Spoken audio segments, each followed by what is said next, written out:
Di ko kalaing si Elder Shu. Hayaang pangaralan siya ng mga hindi niya kilala. At na siya ay sasampalataya sa isang tao. Naintindihan niya ang Biblia. Oo nga. Kaya bakit siya nalihis? Oo nga, malaking problema to. Nakakabigla ito. Hindi ito maliit na usapin lang. Oo. Kung merong di dapat malihis, si Elder Shu dapat yon. Tama ka. Tama ka. Nitong nakaraang mga ilang taon, madalas kaming nag-aaral ng Biblia.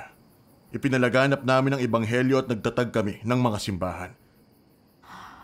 At nilalampasan ng lahat ng paghihirap ng magkasama. Oo, tama yan. Nagkaroon ng maraming pagdurusa. Mabuting brother, si Elder Shu. Hindi ko siya pwedeng hayaang tumahak sa maling landas.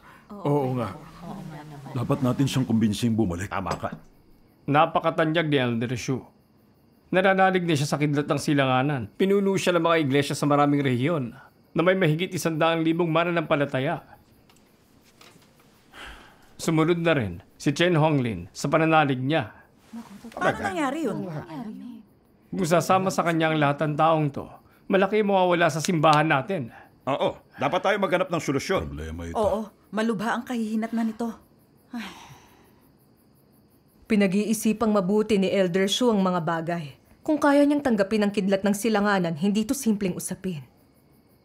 Maaaring nasa kidlat ng silanganan nga ang gawain ng banal na espiritu o ang kaunting bagong liwanag. Dapat tayong makipagbahaginan sa kanya para makita kung bakit niya tinanggap ang kidlat ng silanganan at masiyasat din natin ito. Kailangan ba talaga natin gawin yan? Anong dapat siya sa atin? Nananalig sila sa isang tao. Dapat pa ba yung siya sa atin? Oo nga. Dapat natin siyang tanungin. Bakit siya sumasampalataya sa isang tao? Mismo. Tingnan natin ang sasabihin niya. Oo. Tatanungin ko rin siya, bakit ka nananalig sa isang tao? Ipinagkakanulo mong Panginoong Hesus. Tama. Kung hindi siya mapipigilan at magsisisi, itiwalag natin siya. Kung susubukan pa rin niyang nakawin ang ating mga tupa, tatawag tayo ng pulis. Oo, gawin Tama. natin yan. Tatawag ng pulis? Mali naman yan. Anong mali ron? Kinukuha niya ang mga tupa natin. Mismo. Masyado ka pang bata. Masyado kang simpleng mag-isip.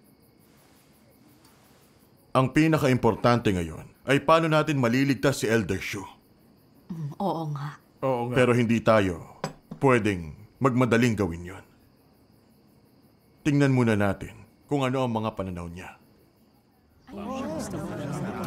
Elder Shu, may isa pa akong di naiintindihan. Ipinangako ng Panginoong Hesus, ako'y paroroon upang ipaghanda kayo ng kalalagyan. At kung magkagayon nga, ay muling paririto ako at kayo'y tatanggapin ko sa aking sarili. Tama. Upang kung saan ako naroroon, kayo naman ay dumuon. Amen. Siya'y muling nabuhay at umakyat upang ipaghanda tayo ng lugar. Nakatitiyak tayo na nasa langit ang lugar na yon. Tama. Kung talagang nagbalik siya, direkta niya dapat tayong dinala sa kaharian ng langit. Amen. Ngayon, narito pa rin tayo sa lupa. Hindi pa tayo na-rapture. Oo nga. Sabi mo, nagbalik na ang Panginoon. Pero hindi ko maintindihan. Hindi ko naman nasabing nagbalik. Oo, kung nagbalik na ang Panginoon, ba't nandito pa rin tayo sa lupa? Oo nga. Oo nga, tama siya. May punto. Sinasabi mong nagbalik na ang Panginoon, pero hindi pa rin tayo nara-rapture. Paano mo mapapatunayang nagbalik na siya? Oo nga, tama siya. Yang sinasabi mo, diyan ayon sa Biblia. Tama. Oo, kung pumarito na siya, dapat na-rapture na tayo. Hindi ito sang-ayon sa Biblia. Matapos niyang muling mabuhay, naganda siya ng isang lugar para sa atin. Pero alam ba ninyo kung paano niya inihanda ang lugar na ito? At kung anong gawain ang dapat gawin kapag inihahanda ito? Tama. Makatitiyak ba kayong ang inihanda ng Panginoon ay para makapasok tayo sa langit ng buhay? O makapasok sa espiritual na mundo pagkamatay? Sa mundo ng relihiyon, maraming naghihintay na i-rapture sila ng Panginoon sa kaharian ng langit. Pero naisip ba nila kung nasaan mismo ang kaharian ng langit? Saan nira-rapture ang mga sumalubong sa Panginoon? Nira-rapture sila sa langit para makita ang Panginoon. Oo Tama. nga. Ganun ba talaga yon? Paano mamumuhay ang mga tao sa langit? Mabubuhay ba ang isang taong may laman matapos ma-rapture sa langit? Sila ay ni-rapture sa langit. Oo. Oo. Ang langit ang espiritual na mundo. Dito pumupunta ang tao pagkamatay niya. Oo. Kaya hindi ba't kuro-kuro ng tao ang maniwalang ang pagpasok sa kaharian ng langit ay pagka-rapture Kung doon? gayon, saan tayo nirarapture? Masyado nating pinasimple ang usaping ito. Hindi ito makatotohanan. Nasaan nga kaya ang kaharian ng langit? Ang kaharian ba ng langit ay nasa langit o nasa lupa? Brother, kaharian ito ng langit. Siyempre, nasa langit ito. Tama siya. Kung nasa lupa ito, matatawag pa ba tong kaharian ng langit? Tinatanong pa ba yan? Ang kaharian ng langit ay dapat nasa langit. Tingnan natin ang sinasabi ng panalangin ng Panginoon tungkol dito. Dumating nawa ang kaharian mo. Gawin nawa ang iyong kalooban kung paano sa langit, gayon din naman sa lupa. May mga propesiya din mula sa aklat ng pahayag. Ang kaharian ng sanlibutan ay naging sa ating Panginoon at sa kanyang Kristo. At siya'y maghahari magpakailan-kailanman. Ang mga ito'y ang nanggaling sa malaking kapighatian at nangagugas ng kanilang mga damit at pinaputi sa dugo ng kordero. Ang mga ito'y hindi narumihan ng mga babae sapagkat sila'y mga birhen. At ang mga ito'y nagsisisunod sa kordero saan man siya pumaroon. Ang mga ito'y ang binili sa gitna ng mga tao na maging mga pangunahing bunga sa Diyos at sa kordero. Amen. Malinaw ang mga salita ng Panginoon. Ang kaharian ng sanlibutan ay naging sa ating Panginoon at sa kanyang Kristo. Kaya nasaan ang kaharian ng langit? Tama siya. Ngayon ko lang naisip. Ang mga kaharian ng mundong to? Nasa lupa ito? Tama. Pumarito ang Panginoon sa lupa, kaya ang kaharian ng langit ay nandito. Oo. Kung nasaan siya, naroon ang kaharian ng langit. Naghanda siya ng isang lugar para sa atin. Higit sa lahat, naghanda siya ng mga pamilyang magsisilang sa mga hinirang ng Diyos, ng mga pinagmulan, at ng pagkakataon para masalubong nila siya. Kaya, kung saan ipinanganak ang mga hinirang ng Diyos at sa anong konteksto nila tinatanggap ang gawain niya ay pawang itinakda ng Diyos. Oo. Nang sabihin ng Panginoon kung saan ako naroroon, kayo naman ay dumuon. Anong ibig niyang sabihin? Di ko talaga alam. Ngayon, ang Diyos ay naging anak ng tao at pumarito. Kaya bilang mga hinirang niya, tayo ipinanganak din sa mga huling araw at pumarito sa lupa para tanggapin ang pagliligtas niya. Ito ang paghahanda ng Diyos ng lugar para sa atin. Oo, may liwanag sa pagbabahagi ng ito. Ibig sabihin ng paghahanda ng lugar para sa atin. May misteryo rito. Oo. Nagbalik na ang Panginoon at ginagawa niya ang paghatol sa mga huling araw. Nagkamit na siya ng isang grupong nagpapalawig sa ebanghelyo at kaharian ng Diyos. Malinaw na nagpakita na dito sa lupa ang kaharian ng Diyos. Amen. Pagtapos na ang malaking sakuna, mawawasak ang mga kaharian ni Satanas. Lahat ng masasamang puwersang lumalaban sa Diyos ay mawawasak din. At ang kaharian ni Kristo ay magiging ganap sa lupa. Oo. Ganun pala. Tama, ganap itong naaayon sa Biblia. Oo nga. Maraming beses ko nang nabasa ang aklat ng pahayag at ngayon nauunawaan ko na ang propesiyang ito. Salamat sa Diyos. Dapat nasa langit ang kaharian ng langit. Ba't nila sinasabing nasa lupa to? Oo nga eh. Hindi ko rin naintindihan. Ang misteryo ng kaharian ng Hindi yung langit. tama. Elder Wang, Sister Liu, araw-araw tayong tumututo laban sa kidlat ng silanganan. Sumasampalataya sila sa isang tao. Bakit kayo nakikinig sa mga sermon nila? Oo nga. Magulo ang isip ninyo. Oo nga. Pinatawag ko kayo ngayon para iligtas si Elder Shu. Ano man ang mangyari, kailangan natin siyang pabalikin. Tama. Pagdating sa usaping ito, dapat tayong manindigan at hindi magpalihis sa kanila. Tama. Oo. Pastor Cheng, hindi mo na mapababalik si Shu Song-en dito sa atin. Narinig ko silang magbasa ng salita ng makapangyarihang Diyos at may liwanag nga sa mga ito. Inilantad nito ang ilang misteryo sa Biblia. Oo. Totoong medyo pamilyar ang mga salita ng makapangyarihang Diyos. May otoridad at kapangyarihan ito gaya ng mga salita ng Panginoong Hesus. Naaayon ito sa Biblia. Nung una, akala namin hindi nila binasa ang Biblia at itinatatwa nila ito. Pero hindi pala ganon. Mas dalisay ang pagkaunawa nila sa Biblia. Naniniwala silang ang mga salita ng makapangyarihang Diyos ang kasalukuyang mga salita ng Diyos at ang gawain niya sa mga huling araw. Kung ang mga salita niya ay nagmumula sa banal na espiritu at ang mga ito ay para sa mga iglesia, hindi ba't mali kung hindi ito sisiya sa atin? Kung hindi natin sasalubungin ng Panginoon, tsak na tayo ang mawawalan.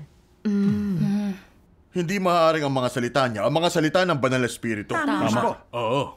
Kahit mula ito sa banal na espiritu, wala itong kinalaman sa pagbabalik ng Panginoon. Tama. Kung talaga nagbalik na ang Panginoon, una tong ihahayag sa amin ang banal na espiritu. Oo, totoo yun. Kami ang mga pastor at elder. Kaya hindi kami pababayaan ng Panginoon. Amen. Di pwedeng una silang tatanggap sa gawain ng banal na espiritu. Oo. Ang mga pastor at elder ang unang makakaalam sa pagbabalik ng Panginoon. Tama. Di alam ng mga pastor, kaya tiyak mali ang sinasampalatayanan nila. Mismo. Sa kakayahan ni Elder Shu na umunawa, di niya basta tatanggapin ang kidlat ng silanganan. Tinanggap lang niya ang makapangyarihang Diyos pagkabasa ng salita niya. Nang mapukaw siya nito at maramdamang ito ang tinig ng Diyos. Kung gusto nating matukoy kung nalihis si Elder Shu o hindi, magbasa tayo ng salita ng makapangyarihang Diyos at tingnan kung katotohanan ng mga ito. Mali ang sinabi mong unang ihahayag ng Panginoon ang pagbabalik niya sa mga pastor. Di inihayag ng Panginoon ang pagparito niya sa mga punong saserdote, eskriba o pariseyo. Oo. Di siya nagpapakita sa mga tao batay sa kanilang katayuan. Di ba't ang mga sumunod sa Panginoong Jesus ay mga ordinaryong tao lang? Walang paboritong tao ang Panginoon. Ang mga naghihintay at nakakakilala sa tinig niya'y makakasalubong sa Kanya. Hindi ba't lagi tayo nagmamasid at naghihintay? Kung babalik ang Panginoon, hindi niya tayo pababayaan. Oo. Tayong mga nananalig ay nagbabantay at naghihintay sa pagbabalik niya. Iniisip natin na hindi niya tayo pababayaan. Pero tugma nga ba sa iniisip natin ang mga katunayan? Walang makatitiyak kung kanino unang magpapakita ang Panginoon. Pero napakatalino ng kanyang pagkilos. Oo. Sinabi ng Panginoong Jesus, may sumigaw sa hating gabi, narito ang kasintahang lalaki, lumabas kayo't sumalubong. Ako'y nakatayo sa pintuan na tumutuktok. Kung ang sino man ay duminig sa aking tinig at magbukas ng pinto, ako'y papasok sa kanya at hahapong kasalo niya at siya'y kasalo ko. Kung nagpapatotoo ang mga tao sa pagbabalik ng Panginoon at siya'y kumakatok, dapat natin siyang patuloyin at dapat tayong magsiyasat. Hindi tayo pwedeng maghintay na lang. Ang mga pahayag ng banal na espiritu ay nagpapatotoo sa pagbabalik niya. Kumakatok na ang Panginoon sa pinto. Oo, tama Kung hindi tayo maghahanap at magsisiyasat, mawawalan tayo ng pagkakataong masalubong siya. Maghanap ng ano? Maghanap saan? Mismo. Nasa Biblia kung paano siya paparito. Dapat tayong kumapit sa Biblia. Tama. Sinabi sa atin ng Biblia, kung magkagayon, kung may magsabi sa inyong sino mang tao, narito ang Kristo o nariyan, huwag ninyong paniwalaan. Amen. Sa mga huling araw, lilitaw at manlilihis ang mga huwad na Kristo. Sa ang simbahan ka man nananalig, kumapit ka lang at doon ka maghintay. Yun ang tama. Mismo. Tama si Pastor Cheng. Tama na kumapit tayo sa Biblia. Di natin kailangan maghanap at magsiyasat. Tama. Manatili tayo kung saan tayo nananalig. Oo. Ba't tayo Kumapit tayo magpapahangal sa sa pagsisiyasat? Tama. Basta maniwala Ayos sa lang na maling kumapit tayo kanalihis sa sila. Biblia. Elder Shu, Sakto, nandito na ang lahat. Hello, Elder Shu. Buti nandito ka. Halika, maupo ka. Sige. Sakto ang pagdating ni Elder Shu. Bakit siya nandito? Magandang talakayan natin.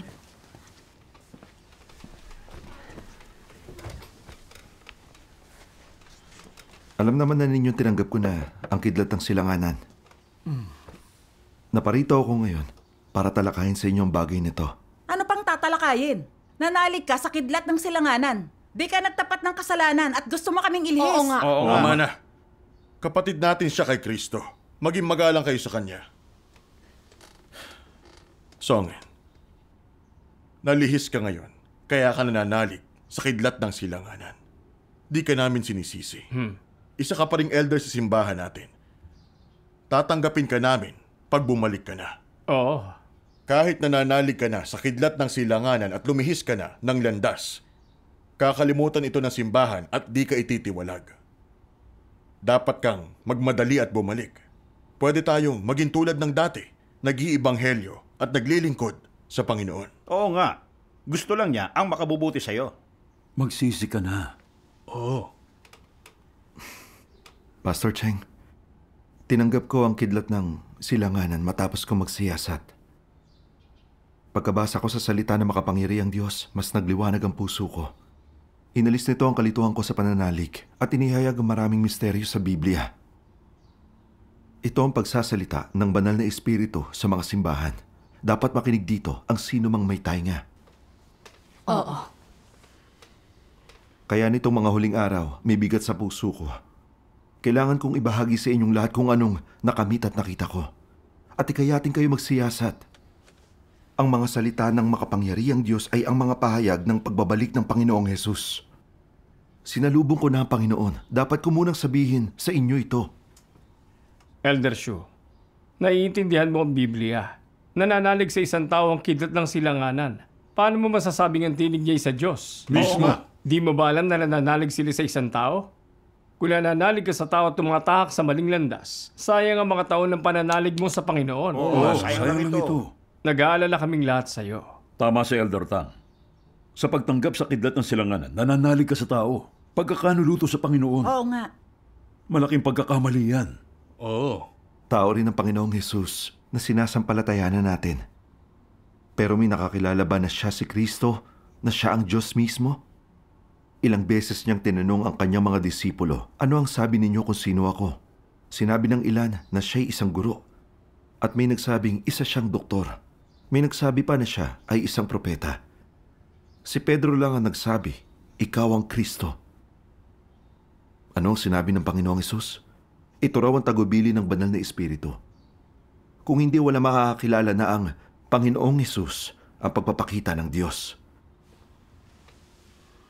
Noon kinundina ng mga Pariseo ang Panginoong Hesus. Sinabi nila na siya'y mula sa Nazareth at anak ng karpintero. Nakita nilang ang pananalig kay Kristo'y pananalig sa tao. Ito'y maituturing na normal lang. Ngayon, kinukondina rin ng Partido Komunista ang kidlat ng silanganan at ang mundo ng relihiyon. Pananalig daw ito sa isang tao, hindi sa Diyos. Kung isinilang ka sa kapanahunan ng Panginoong Hesus, hindi ba't kokondinahin mo rin siya ng ganito? Ha? Nananalig kami sa Panginoong Hesus. Bakit namin siya kukondinahin? Tama, totoo yun. Nananalig kayo ngayon sa Kanya dahil hindi niyo siya nakita. Nananalig kayo ayon sa Biblia. Kung tunay ninyong nakitang siya'y nagpakita bilang anak ng tao, mahirap sabihin kung talagang magagawa ninyong tanggapin at sundin siya. Depende ito kung isa ka sa mga tupa ng Diyos. Totoong naririnig ng tupa ng Diyos ang kanyang tinig. Ang pananalig namin ngayon ay nakabatay lang sa Biblia. Kung walang Biblia, hindi kami mananalig sa Panginoong Hesus. Amen. Yan ang issue sa inyo. Nananalig kayo sa Panginoong Hesus batay sa Biblia. Kung wala ang Biblia, hindi rin kayo mananalig sa Kanya. Patunay na nananalig kayo sa Biblia at hindi sa Panginoong Hesus. Kinikilala lang ninyo ang Biblia at hindi ang Panginoong Hesus. Kaya sa pagbalik ng Panginoong Hesus, hindi ninyo siya makilala. Ganun nga ang nangyayari. Hindi namin makikilala ang Panginoong Oo, Jesus. totoo ang mga sinabi niya. Elder Shu, inaamin mong nananalig ang kidlat ng silanganan sa isang tao. Ba't tinatanggap mo pa rin to? Oo nga. Alam mong mali ang ganitong katuruan. Tama. Oo nga. Paano ka magpapaliwanag? Nananalig ako sa makapangyarihang Diyos dahil nagpahayag siya ng maraming katotohanan.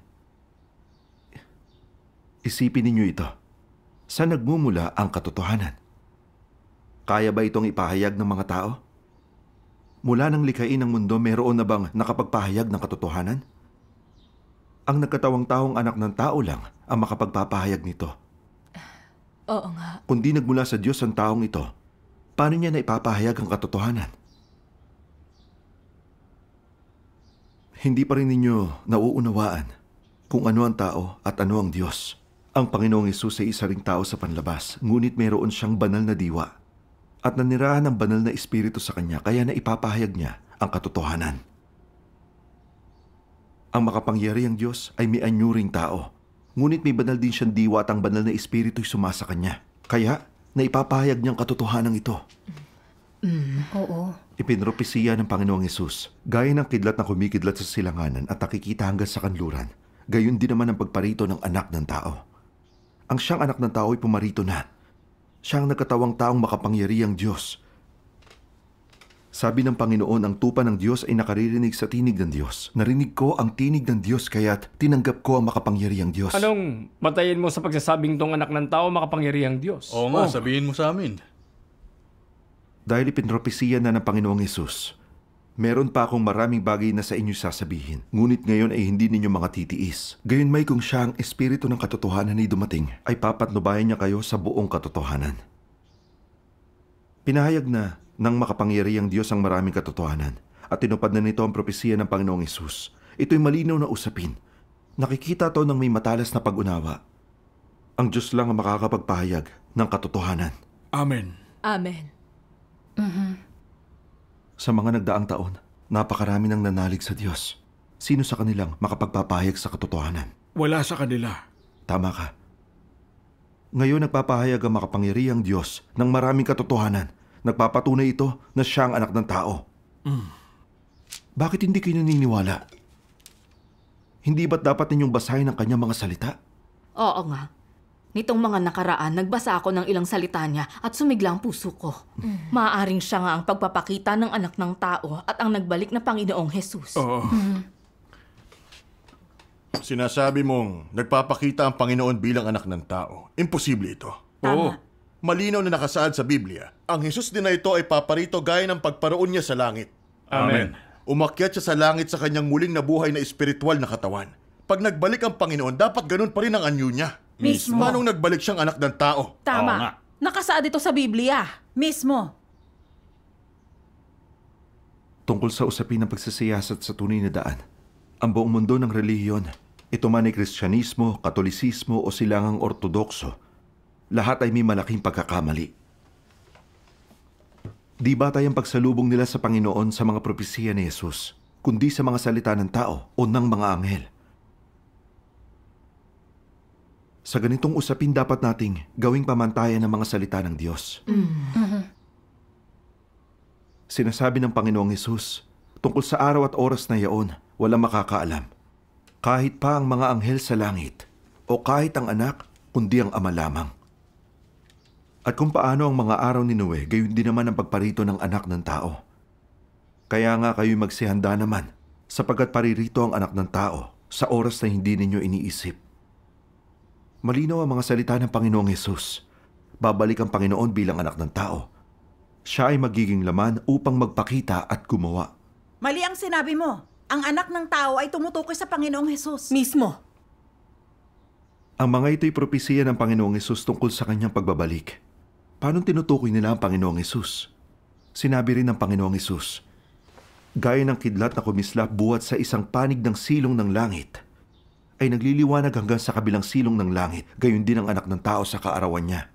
Kailangan muna siyang magbata ng maraming bagay at itakwil ng lahing ito. Nagpakita at gumawa ng makapangyarihang Diyos at nagdusa siya sa pagsupil at pagtugis ng CCP at sa pagkondena ng mundo ng relihiyon. Ganap nang natupad ang mga salita ng Panginoon at isa itong katunayang di maitatanggi. Oo. Ang makapangyarihang Diyos ang anak ng tao sa mga huling araw.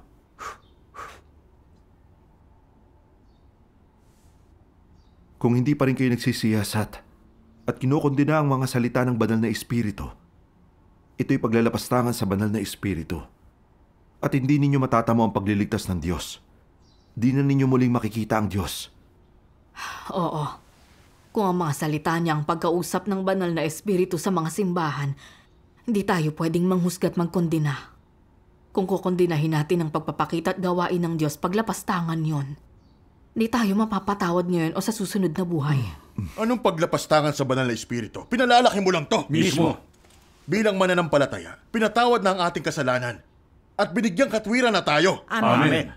Naniniwala lang kami sa pangako ng Panginoong Hesus na paparito siya at dadalhin tayo sa kaharian ng langit. Amen. Wala na kaming ibang pinaniniwalaan. Tama. Siya lang ang makaliligtas at magdadala sa atin sa kaharian ng langit. Amen. Ang pananalig mo sa makapangyarihang Diyos ay pagkakanulo sa Panginoong Hesus. Magtapat at magsisi ka sa Panginoon. Ang paglapastangan sa salita ng banal na Espiritu ay paglapastangan din dito. Ganun ito mismo. Oo. Magbabasa ako ng salita ng makapangyarihang Diyos. Wala kang babasahin. Hindi kami makikinig. Brother, anong dapat ikatakot? Makinig tayo para malaman natin kung katotohanan ng salita niya. Nasa atin ang katotohanan. Ba't tayo matatakot? Hayaan natin siya.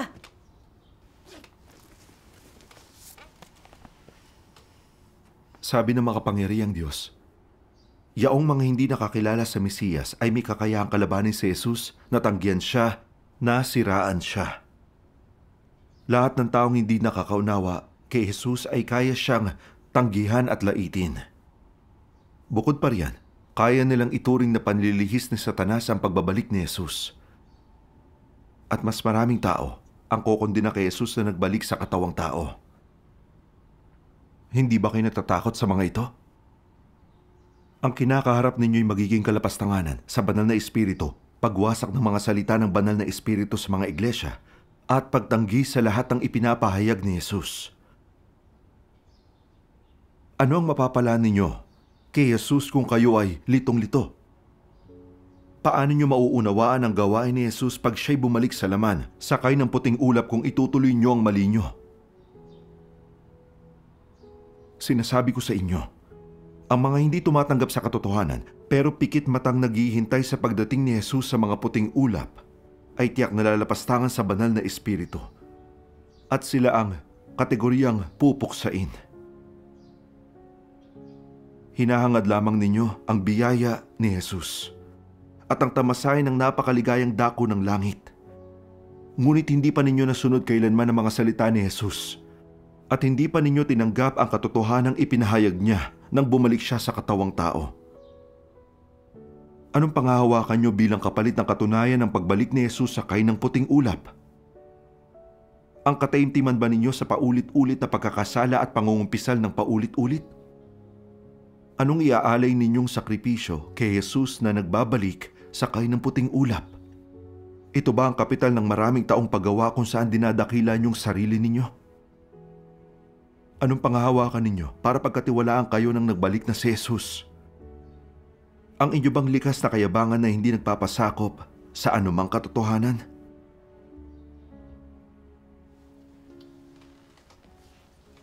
May otoridad ang mga salitang to. Pareho ang tono ng tinuliksa ng Panginoong Hesus ang mga Pariseyo noon. Oo nga, ang paglapastangan sa banal na espiritu ay di mapapatawad kailanman. Tama ka. Tama na! Itigil mo ang pananakot sa amin. Shusongin, pinapayuhan ka naming lahat na magsisi sa mga kasalanan mo. Mismo. Oo nga. Pero ikaw, bukod sa di mo ito pinahahalagahan, sinasabi mo ring nilalapastangan namin ang banal na espiritu. Mismo. Tama. Sinasabi ko sa'yo, matagal na kaming nananalig sa Panginoon. Di mo kami matatakot. Tama. Sige, ngayong iginigiit mong manalig sa kidlat ng silanganan, wala na tayong dapat pag-usapan. Umalis ka rito. Hindi ka na pwede rito. Tama. Labas! Lumabas ka rito! Alis! Oo nga. Mula ngayon, hindi ka na pwede mangaral ng kidlat ng silanganan. Bawal ka magsimba rito at magnakaw ng tupa. Pag ginawa mo to, hindi ako magtitimpi. Brother Oo. Ma, anong ginagawa mo?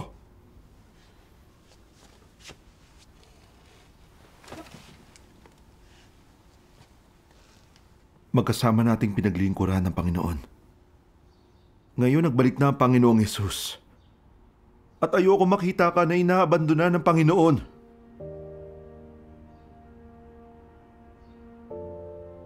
Huwag mong kondinahin ang nagkatawang taong anak ng tao. Malalapastangan mo ang Diyos at malalabag ang disposisyon niya. Oo.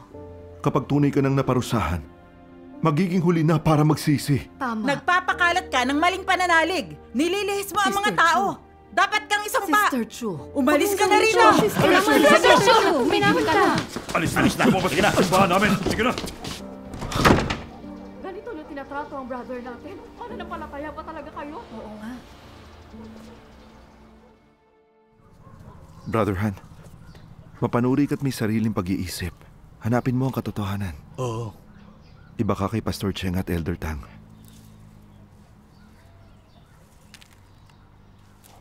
Palala ng palala ang mga sakuna at tagsalita na ang Diyos. Ayaw mo bang marinig ang tinig ng Diyos at masalubong ang Panginoon?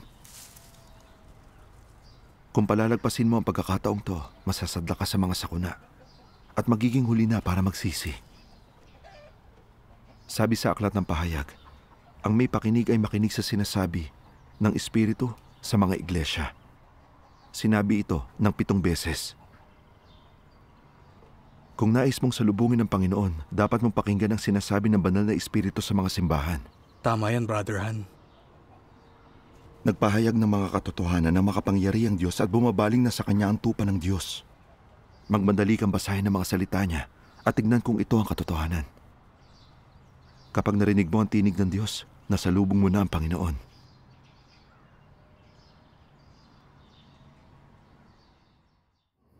Mabuti na lang nakadalawa ko ngayon. Nagpapatotoo kang ang makapangyarihang Diyos na nagbalik na Jesus at na ipinahayag niya ang katotohanan. Patunay itong natupad na ang propesiya ng Panginoong Jesus. Salamat sa Diyos. Kung hindi natin tatanggapin ang mga salita ng makapangyarihang Diyos, hindi na rin tayo makakapasok sa kaharian ng langit. Teka, di ako sangayon sa sinasabi mo. Tayo napatawad na sa ating kasalanan at makakapasok na sa kaharian ng langit. Amen. Tama. Itinatatwa mo ang pagliligtas niya. Sinabi ni Pablo, sa puso, ang tao'y naniniwala sa katuwiran. Ang gamit ang bibig sa pangungupisal para maligtas. Kaya kwalipikado na tayong makapasok sa kaharian ng langit. Amen. Mismo. Di komplikado ang pagpasok sa kaharian. Punto talaga siya. Kung napatawad na tayo, makakapasok ba tayo sa kaharian ng langit o hindi? Masasagot mo ba ang katanungan ito na malinaw? Oo nga. Sige. Sa pagpasok sa kaharian ng langit, hindi tayo sumusunod sa salita ng tao. Sumunod tayo sa mga salita ng Panginoon. Oo. Sabi ng Panginoong Hesus, hindi ang bawat nagsasabi sa akin, Panginoon, Panginoon, ay papasok sa kaharian ng langit. Yaon lang sumusunod sa kalooban ng aking amang nasa langit. Amen. Kita ninyo, napakalinaw ng salita ng Panginoon. Ang mga sumusunod lang sa kalooban ng Diyos ang makakapasok sa kaharian. Anong ibig sabihin ng sumusunod sa kalooban niya? Oo nga. Binanggit mo ang pinakamahalagang usapin. Upang masagot ito, dito ko sisimulan. Bilang mananampalataya, pinatawad na tayo. Ngunit pagkatapos na mapatawad, nagkakasala pa rin tayo. Namumuhay tayo, araw-araw sa pagkakasala at pagtatapat, pagtatapat at pagkakasala. Di tayo makawala sa gapos ng pagkakasala. Patuloy tayo nagsisinungaling at nanloloko. Hindi ba't isa itong katunayan? Tama siya. Tumpak yan. Kwalipikado bang pumasok sa kaharian ng langit ang mga ganitong tao? Namumuhay sa kasalanan ng mga tiwaling tao. At kahit napatawad na sila, madalas pa rin silang nagkakasala. Kaya ba ng mga ganitong tao na magpasakop sa Diyos? Sinusunod ba nila ang kalooban ng Diyos? Hindi. Hindi. Tama. Kung napatawad lang ang mga kasalanan ng mga tao, hindi sila kwalipikadong makapasok sa kaharian. Oo. Ang mga sumasalubong lang sa pagbabalik niya, ang mga nakakaranas sa paghahatol ng Diyos at nadadalisay, ang makakasunod sa kalooban ng Diyos. Sila lang ang kwalipikadong pumasok sa kaharian. May katuturan niya. Oo nga. Sabi ng Panginoon, ako'y paroroon upang ipaghanda ko kayo ng kalalagyan. At kung magkagayon nga ay muling paririto ako at kayo'y tatanggapin ko sa aking sarili. Upang kung saan ako naroroon, kayo naman ay dumuon. Amen. Ang Panginoong Hesus ay naging tao na at pumarito sa lupa para dalhin tayo sa piging kasama niya. Sabi ng Panginoong Hesus, nakatayo ako sa pintuan at tumutuktok. Sino mang duminig sa aking tinig at magbukas ng pinto, ako'y papasok sa kanya. At hahapong kasalo niya at siya'y kasalo ko. Amen. Ngayon nga, ay natupad na ang propesiya. At ang sino mang nakaririnig sa tinig ng Diyos ay makakadalo sa piging kasama ang Panginoon. Ganun pala yun. Pumarito na ang makapangyarihang Diyos at ipinahayag ang katotohanan ito. Pwede nating kainin at inumin ang mga salita niya at tanggapin ang kasulukuyan niyang gawain. Hindi ba't ito'y pagdalo sa piging? Oo, tama yun. Gumagawa ng grupo ng mga mananagumpay ang makapangyarihang Diyos. Sila ang mga taong sumusunod sa kalooban niya at sila rin ang mga kwalipikadong dalhin ng Diyos sa kanyang kaharian. Naliliwanagan na ako. Ito pala ang nangyayari. Ang galing. Naliwanagan Sa wakas, na ako. Tama ang sinabi. Naiintindihan ko na. Biyaya ng Diyos ang mapatawad sa ating mga kasalanan. Pero hindi pa tayo banal. Ang magtapat at magkasala araw-araw, nagkakasala sa araw, nagtatapat sa gabi, at nagkakasala ulit. Di ba't hindi tayo mapakalay sa ating kasalanan? Ganun nga ito. Oo. Di tayo pwedeng pumasok sa kaharian ng langit. Napatawad na tayo pero di pa rin tayo kwalipikado. Walang saysay bang pananalig natin? Kung nalaman ko agad, di na ako nanalig. Tama ka. Totoo na madalas pa rin tayong magkasala. Pero gumawa tayo para sa Panginoon. Nangangaral at nagtatatag ng simbahan. Nagbubuhat ng ating krus. Nagdusa tayo. Hindi pa rin ba tayo kwalipikado? Mismo. Mismo. Nananalig kami sa Biblia. Nananalig kami gamit ang puso kaya maliligtas kami. Hihintayin namin pumarito siya at dalhin niya kami sa kaharian. Amen. Sabi ni Paul, kung magsisikap ang tao, Mga kapatid, sa kaharian. Sa pagsalubong sa Panginoon at pagpasok sa kaharian, huwag tayong sumunod sa kuro-kuro ng tao. Oo. Hindi sinabi ng Panginoong Hesus na ang mga napatawad na't nagsisikap ay makakapasok sa kaharian. Makapasok man o hindi ang isang tao ay nakasalalay sa kung sinasalubong niya ang Panginoon at tinatanggap ang gawain niya sa mga huling araw. Ito ang nagtatakda sa tadhana ng tao. Tama yan. Tama. Sa pananalig sa Panginoon, napatawad tayo at natamasa natin ang biyaya niya. Pero kung di natin tatanggapin ang pagbabalik niya o ang mga katotohanang ipinapahayag niya, magiging walang saysay ang lahat. Oo. Oo nga. Sa pagsalubong lang sa Panginoon, pagtanggap sa paghatol niya sa mga huling araw, at pagdadalisay, ganap na maliligtas ang isang tao at makakapasok sa kaharian ng langit. Amen. Amen. Tama Mas siya. lumilinaw na ngayon. Mahalagang pagsalubong sa Panginoon para makapasok sa kaharian. Oo nga. Pakinggan natin ang sinasabi ng makapangyarihang Diyos. Sige. Sister. Pinag-uusapan ng pagpasok sa kaharian. Ba't ka natutulog?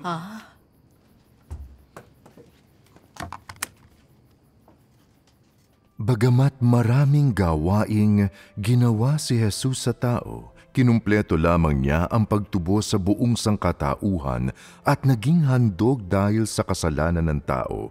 Hindi niya inalis ang lahat ng tiwaling disposisyon ng tao. Ang lubos na pagliligtas sa tao mula sa impluensya ni Satanas ay hindi lamang kinailangan ni Jesus na maging handog dahil sa kasalanan at pasanin ang mga kasalanan ng tao, kundi kinailangan din ng Diyos na gumawa ng mas malaki pang gawain upang ganap na alisin sa tao ang kanyang makasatanas na tiwaling disposisyon. Kaya nga, ngayong napatawad na ang tao sa kanyang mga kasalanan, nagbalik na ang Diyos sa katawang tao upang akayin ng tao tungo sa bagong kapanahunan at sinimula ng gawain ng pagkastigo't paghatol. Ang gawaing ito ay naghatid sa tao sa isang mas mataas na mundo. Lahat ng nagpapasakop sa kanyang kapamahalaan ay magtatamasa ng mas mataas na katotohanan at tatanggap ng mas malalaking pagpapala.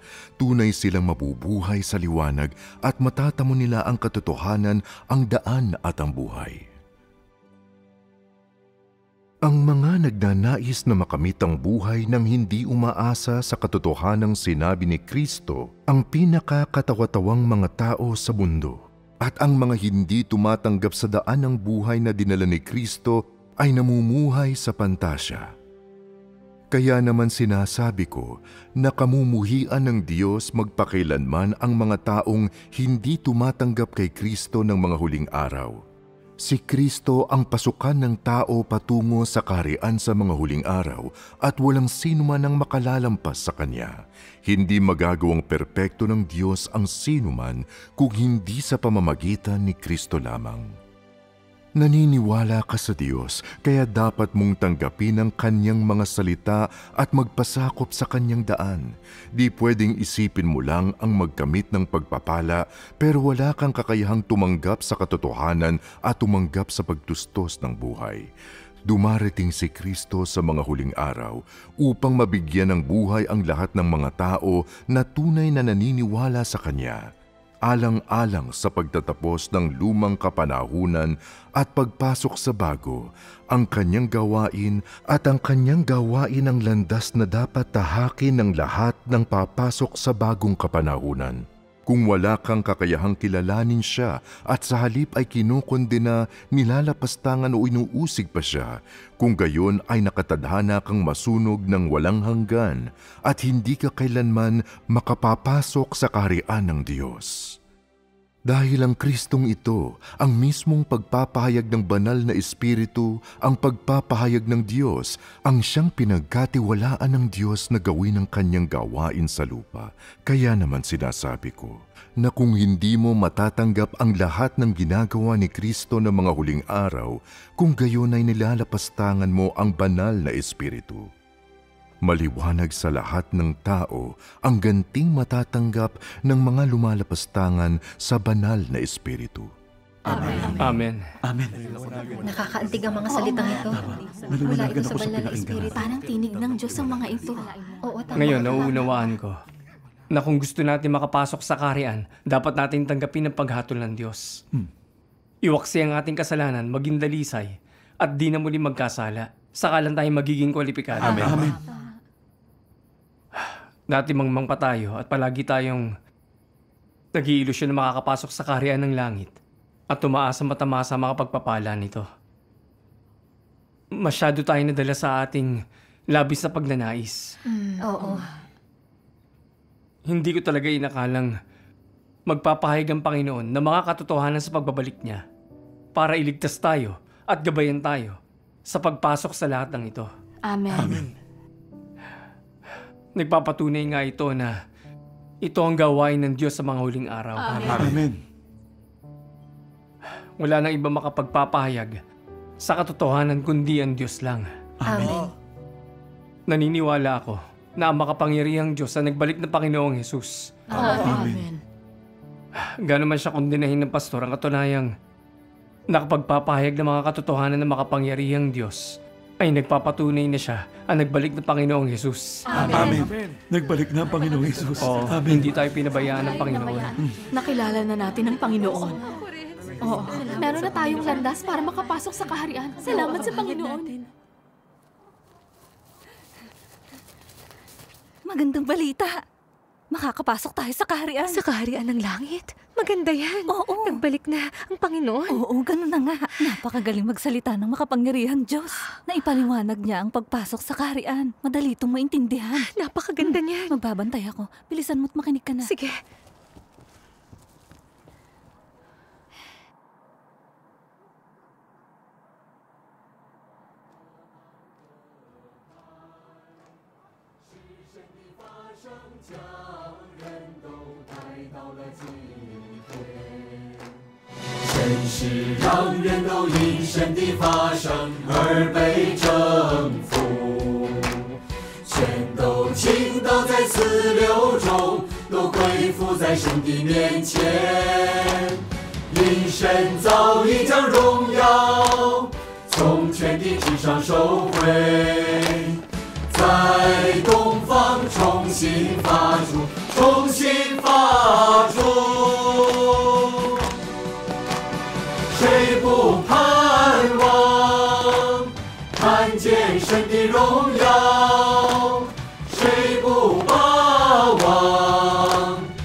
Ang bilis talaga ng panahon. Tiyak yan. Halos buong taong kang nag-ibanghelyo. Marami kang napabalik loob.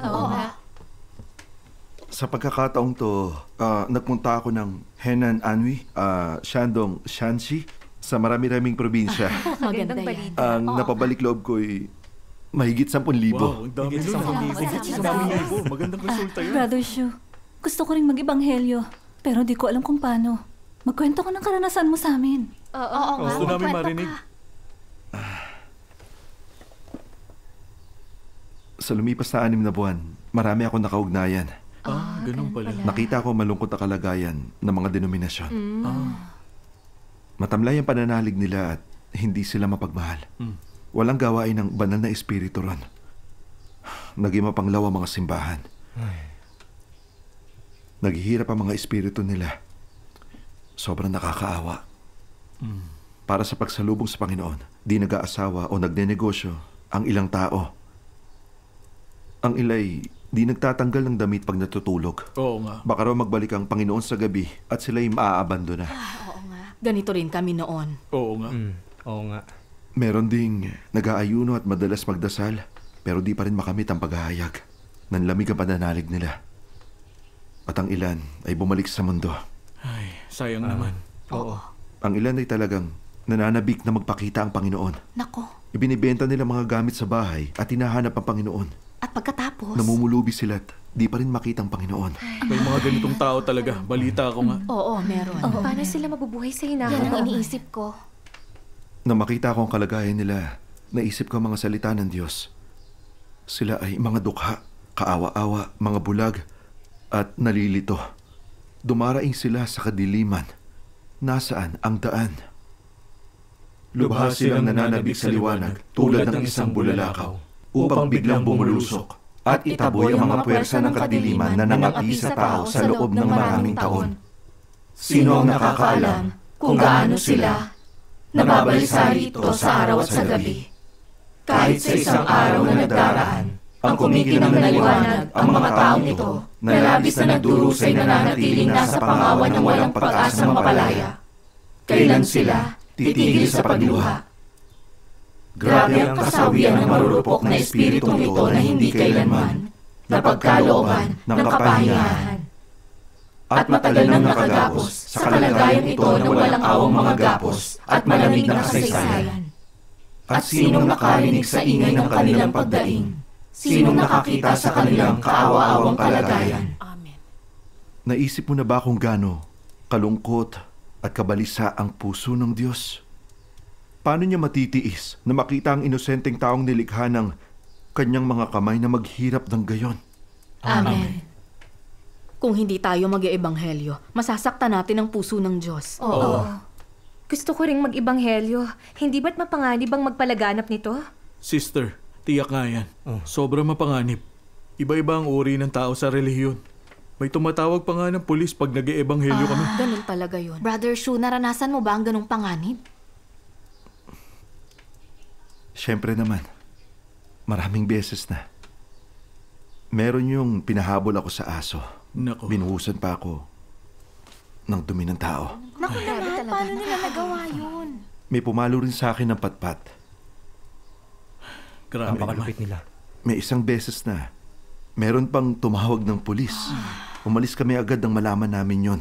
Brother, masyadong delikado yun. Oo, proteksyon talaga yun ng Diyos. Salamat sa Diyos. Kapag nag-iebanghelyo at nakikipag-ugnayan sa mga relihiyoso, nanganganib kang maaresto. Kailangan maging handa kang maaresto. Oo. Anong mangyayari kung maaresto tayo? Anong mangyayari? Labis kang magdurusa sa kulungan. Totoo yan. Oo. Merong iba't ibang panganib. Pero di tayo pwedeng matakot. Kung takot ka, paano ka mag-iebanghelyo? Tama ka. Misyon ng mga hinirang ng Diyos ang mag-ibanghelyo. Oo. Di natin ito matatakasan na namang oras. Amen. Dapat handang maaresto ang tao kung igugugol niya ang sarili niya sa Diyos. Oo. Kahit pag naharap sa kamatayan, hindi siya dapat magreklamo o matakot dito. Amen. Ito ang katapatan sa Diyos na dapat taglayin ng mga nilikha. Amen. Bigay ng Diyos ang buhay ko, kaya iaalay ko ito sa Kanya. Amen. Misyon nating lahat na mag-ibanghelyo. Tama. Isaalang-alang natin ang layunin niya. Amen. 我不考虑跟随基督多么艰难，我只以遵行神旨意为天职，我也不去想以后世的福收获。既然选择爱神，就要义无反顾。不管前方道路多么艰险坎坷，不管以后还要经受多少痛苦，为了迎接神的得荣之日，我紧跟神的教宗，忠心到底。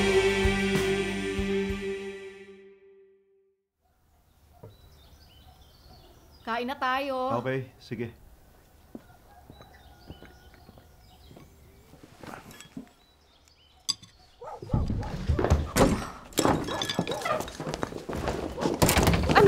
Walang kikilos! Anong nangyayari dito? Shuzongin, nagkita ulit tayo. Inaresto ka na noon dahil sa pananalig mo. Ngayon, may nag-ulat na nananalig ka sa makapangyarihang Diyos at nag-eebanghelyo sa maraming lugar. Kapitan! Ayaw mo talaga magbago. Mukhang hindi pa sapat ang mga dinanas mo noon. Anong illegal sa pananalig ko? Ba't pa ulit-ulit niyo akong Tigilan mo na yan! Huliin ninyo!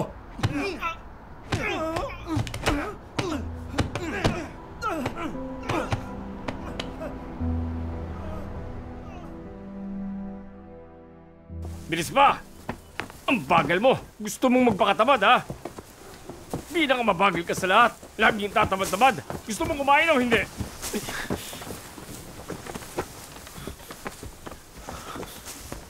Bilisan niyo ba? Bilis! Bilisan mo! Mananampalataya! Bilis pa! Teka lang. Ikaw nang bahala sa kanya. Sige! Kunin mo to! Bilis na! Bilis pa! Bilis pa! Dalihan mo! Hoy, Lauli, magkapareho lang kayo.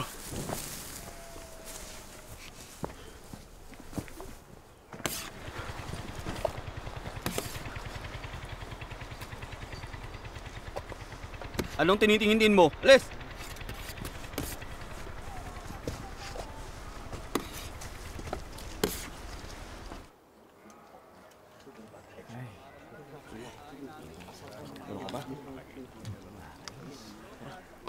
Huwag na. Ayos lang.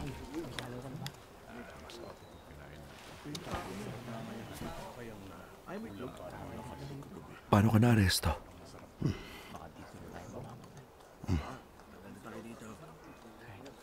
Ilang buwan kaming sinundan ng mga pulis. Na magkaroon kami ng pagtitipon, doon nila kami inaresto. Kasamang iba pa. Gusto kong kalabanin ng Liu na yon. Bubugbugin ko siya. Kumanda siya sa akin. Hindi makatao. Ang labor camp nito. Palaging nakikipag-away ang mga pulis at mga bilanggo. Mas binabantayan nila yung mga nananalig. Kailangan mo talaga mag-ingat.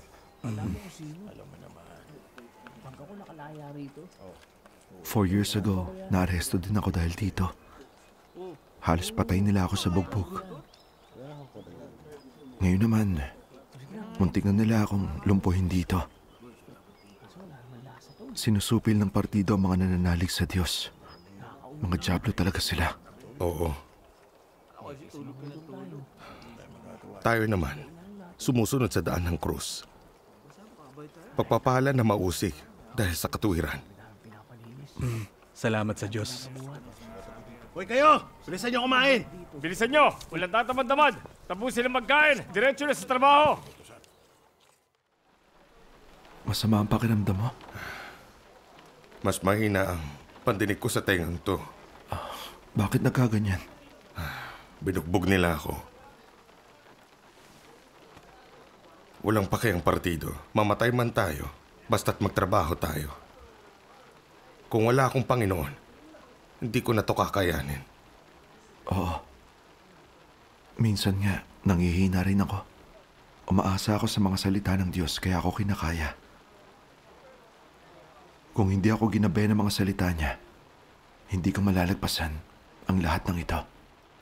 Oo. Mahigit 1 taon na akong nandito. Di ko mabasa ang mga salita niya. Mapanglaw ng espiritu ko. Teka, anong ipinangangaral nyo sa mga pagtitipon nyo? Nagkaroon ka ba ng bagong liwanag? Pagdating sa bagong liwanag, talagang nagkaroon kami. Magkwento ka. Nagsimula nang magsalita ngayon ng banal na espiritu. At naghayag ng mga misteryo ng Biblia. At ng misteryo ng 6,000 taong plano ng pamamahala ng Diyos sa pagliligtas. 6,000 taong plano ng pamamahala?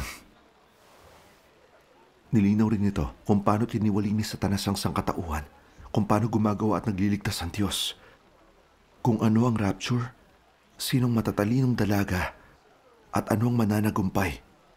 Sino ang kaharian ng langit Aling mga tao makakapasok dito? Paano itinatakda ng Diyos ang mga kalalabasan ng mga tao at ng iba pang bagay? Tinustusan ako ng mga salitang to. Marami akong nakamit. Ang mga salita ng banal na espiritu sa simbahan ay sinalita na. Hahanapan kita ng libro pag nakatsyempo ako para mabasa mo rin to. Ang salita ng banal na espiritu sa mga iglesia? Oo. Ito bang katuparan ng propesiya sa aklat ng pahayag? Sige na, ibahagi mo ito sa akin.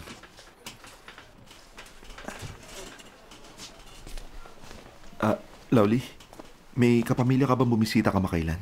Oo. Yung asawa ko, kabibisita niya lang. Tatamad-tamad!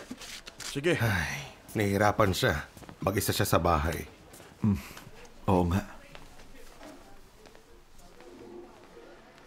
Talakayin muna natin kung paano gumagawa at nagliligtas ang Diyos. Alam nating lahat na ang mga nilikha ng Diyos sa simula'y banal at walang kasalanan. Matapos matiwali ni Satanas, namuhay sila sa kasalanan at ipinagkanulo ang Diyos. Kaya sinimulan ng Diyos ang kanyang pamamahala para magligtas. Ang gawain ito ay para iligtas sa mga tao mula sa kapangyarihan ni Satanas at para maiwaksi nila ang kasamaan at magbalik loob sila sa Diyos. Bibigkasin ko ang isang sipi.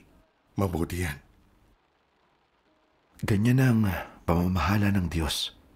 Ang ipasa ang sangkatauhan kay Satanas. Di alam ng sangkatauhan kung ano ang Diyos, kung ano ang lumikha, kung paano sambahin ng Diyos o kung bakit kailangang magpasakop sa Kanya. At itiwali ni Satanas. Binabawi ng Diyos ng paunti-unti ang tao mula sa mga kamay ni Satanas. Hanggang sa lubos na sambahin ng tao ang Diyos at tanggihan si Satanas. Ito ang pamamahala ng Diyos. Ang layunin nito ay para matamo ang grupo ng mga sumasamba sa Diyos at nagpapasakop sa Kanya. Nagawa mang tiwali ni Satanas sa mga taong ito. Hindi na nila itinuturing sa Satanas bilang ama nila. Nakikilala nila ang kasuklam-suklam na mukha nito at tinatanggihan ito at umaharap sila sa Diyos upang tanggapin ang paghatol niya at pagkastigo. Nalalaman nila kung anong pagkakaiba ng pangit at ng banal. At kinikilala nila ang kadakilaan ng Diyos at ang kasamaan ni Satanas. Ang sangkatauhang tulad nito ay hindi nagagawa para kay Satanas o sasamba pang muli kay Satanas o iidolohin ito. Ito'y dahil sila'y grupo ng mga tao na tunay nang nakamit ng Diyos. Ito ang kabuluhan ng gawain ng pamamahala ng Diyos sa sangkatauhan. Ang pamamahala ng Diyos? Ito nga'y mga bagong salita. Hindi ko pa ito narinig. Lovely, kung ididiin mo ang 2 acupuncture point na to sa iyong tenga, unti-unti itong bubuti. Oo. Sige. Sige. Aalis na ako, ha? Ibang magawa. O ikaw! Pasaway ka! Kanina ka pa paggala-gala! Uulit ka pa! Pasaway na daga! Daga ka!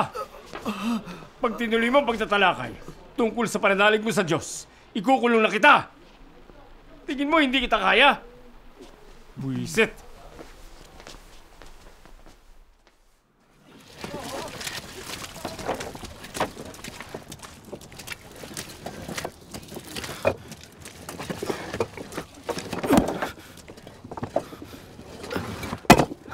Bilisan nyo ba? Dalian nyo na dyan! Kayo nasa itaas, sumabol kayo! Bilis ba? Bilisan mo! Buisit! Pilay na rin ba ang mga kamay mo? O sir!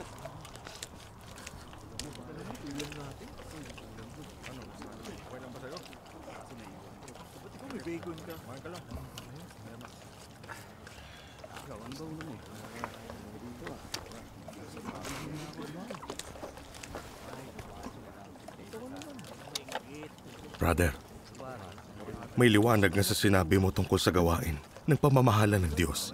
Idetalye mo pa to sa akin. Kung gusto mo maunawaan ang gawain niya, simulan natin sa gawain ng Diyos sa kapanahunan ng kautusan. Sabihin mo, bakit may batas ang Diyos para sa mga tao? Dahil sa simula parang sanggol ang mga tao, walang nauunawaan.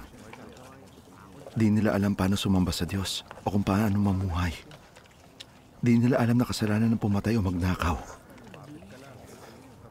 Naglabas ng mga batas ng Diyos ayon sa kanyang plano at ginabayan niya ang mga tao. Ipinakita niya kung sino ang tunay na Diyos, paano dapat sambahin ng Diyos, at paano makamit ang pagpapala niya. Dahil dito, naging normal ang buhay ng mga tao at nalatag ang pundasyon para sa gawain ng Diyos. Yun pala ang nangyari.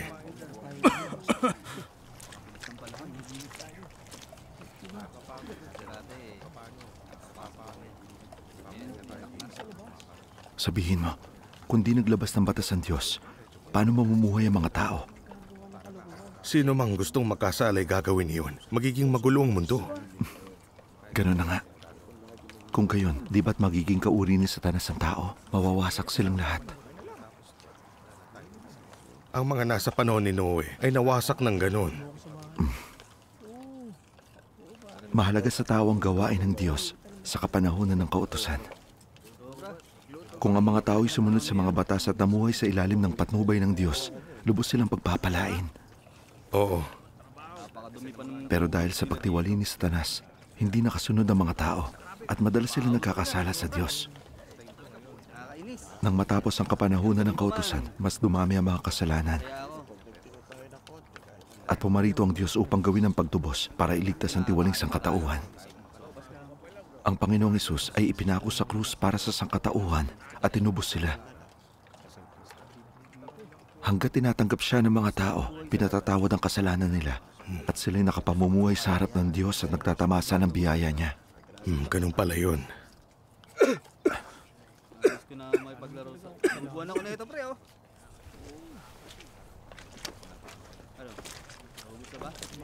Boss, eto, maupo ka. Balik ka na. Bilisan niyo ang pagligo. Sasara na ang pinto. Mahirap ang trabaho ka makailan. Matulog ka na. O ikaw, kumusta ang likod mo? Ano sa tingin mo? Tinitiis ko na lang to.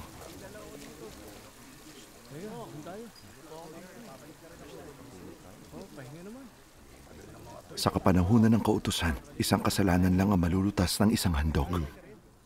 Ngunit ang ipako ang Panginoong Hesus bilang handog sa kasalanan, pinatawad niya ang mga kasalanan ng tao. Kaya, hindi makokondena at mapapatay ang tao sa paglabag sa batas. Dakila ang pagmamahal niya. Kung tayo nananalig sa Panginoong Hesus at napatawad na, tayo ba ay tunay na banal? Bakit madalas pa rin tayong magkasala at saka magtapat at di makawala sa gapos ng kasalanan? Kahit napatawad na sila, talaga bang kwalipikado ang isang taong namumuhay sa kasalanan na marapture? Napatawad na tayo at hindi rin tayo itinuturing ng Panginoon na makasalanan. Di pa ba talaga tayo kwalipikado? Ginawa ng Panginoong Hesus ang pagtubos at pinatawad ng tao. Pero, hindi niya inalis ang makasalanang kalikasan ng tao. Kaya napatawad lang tayo sa pamamagitan ng pananalig. Pero di pa nadalisay ang ating makasalanang kalikasan. Kung di nalulutas ang ating satanikong disposisyon tulad ng pagiging mayabang, mapanlinlang at makasarili, pwede tayong magtapat sa Panginoon ng 100 o 1,000 beses, pero makasalanan pa rin tayo. Tulad ng pagputol ng halaman ng bawang, paulit-ulit kang nagpuputol, pero nananatili ang ugat. Tama ang sinasabi mo. Nagsasalita tayo tungkol sa kababaang loob, pagpapasensya at pagmamahal. Pero kaya pa rin nating makipag-away At kinasusuklaman natin ang mga tao tulad ng dati. Hindi talaga tayo nagbago.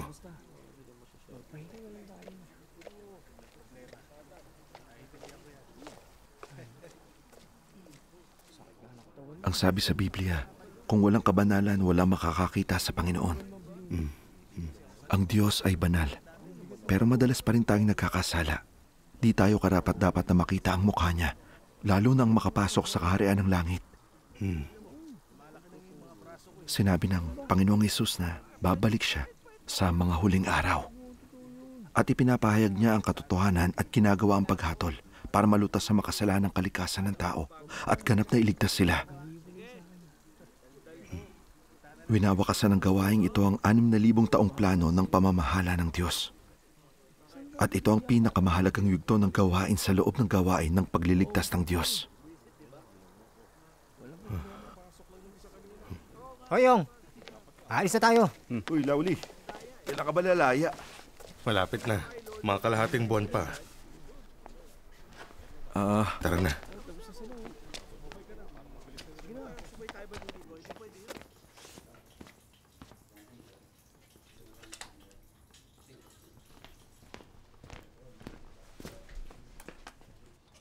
Songhin.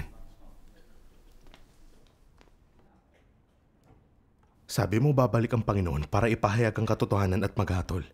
May ganito bang propesiya na mababasa sa Biblia? Siyempre meron. Napakaraming propesiya sa Biblia tungkol sa paghatol sa mga huling araw. Minsang ipinropesiya ng Panginoong Hesus, siya na nagtatakwil sa akin at hindi tumatanggap sa aking mga salita ay hahatulan. Ang salitang aking sinalita ay siyang sa kanya ihahatol sa huling araw. Maraming bagay pa akong sa inyo ay sasabihin. Ngunit ngayon di niyo matitiis sa mga to. Gayon may kung siya ang espiritu ng katotohanan ay dumating, ay papatnubayan niya kayo sa buong katotohanan. Sinasabi nito sa atin na babalik ang Panginoon para ipahayag ang katotohanan at gabayan ang mga taong pumasok sa lahat ng katotohanan. Ito ang gawain ng paghatol ng Diyos sa mga huling araw. Ganun pala. Sa mga huling araw, ginagamit ang Diyos sa katotohanan para hatulan ng tao. Kung gayon, may batayan ito sa Biblia.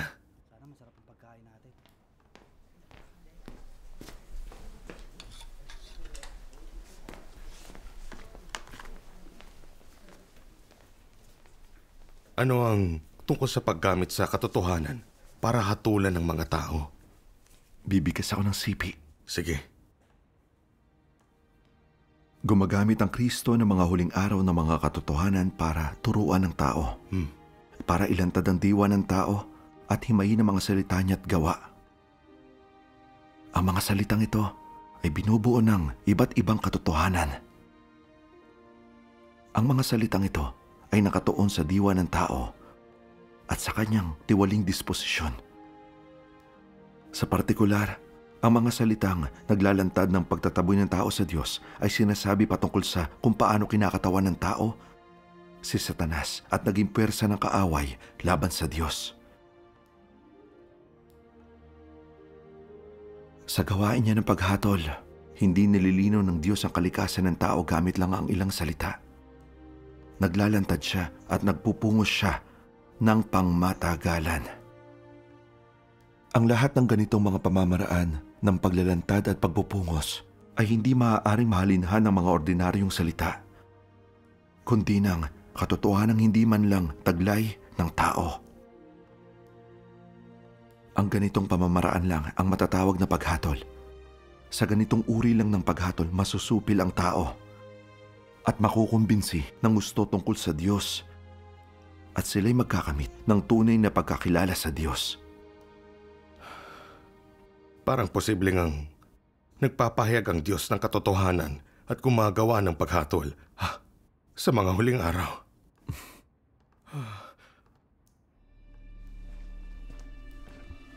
Hoy, Yong! Ilis ka! Pasok! Magpakasaya ka dyan!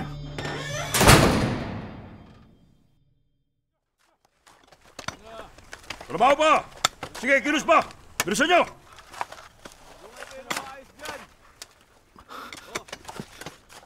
Sir, excuse me. Kailangan ko pa mag-CR.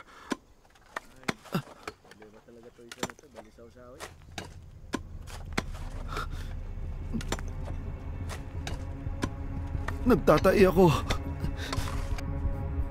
Palagi ka na lang ganyan!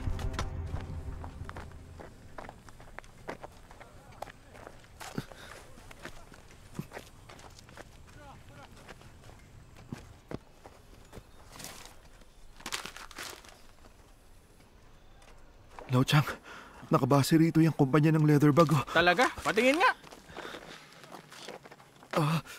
Grabe, hindi ko na kaya. Pupunta lang ako doon sa Miss Kinita. Sige na. Sige.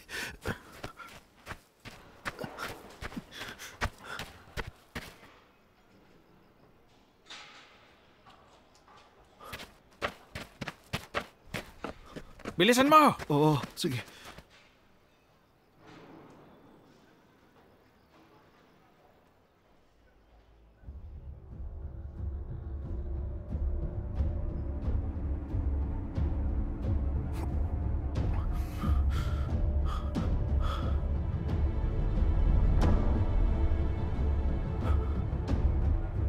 Diyos ko, gabayin mo po ako makatakas.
Tapos ka na?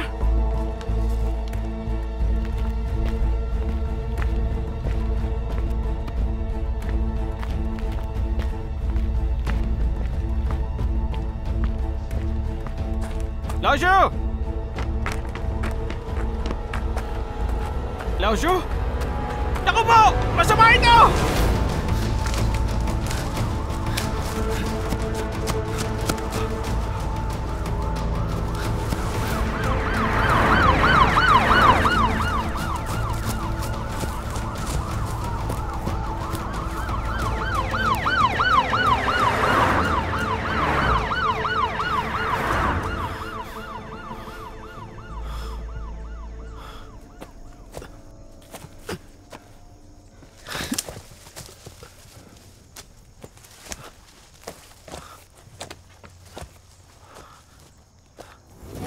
Nakita mo ba ang taong to?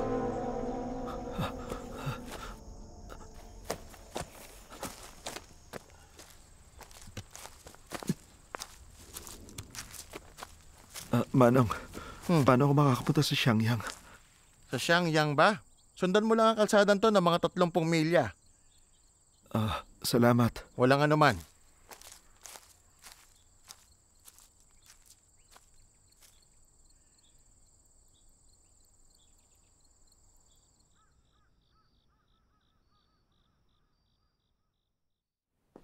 Inumin mo ang gamot mo. Oo. Nakauwi na ba sila, Uli? Sino yan? Nandito ako para tulungan siya mag-ani ng mani. Ha? Sino kaya yon? Titignan ko.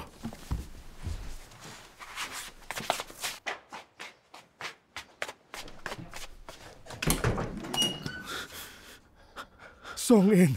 Uli, Pasok ka.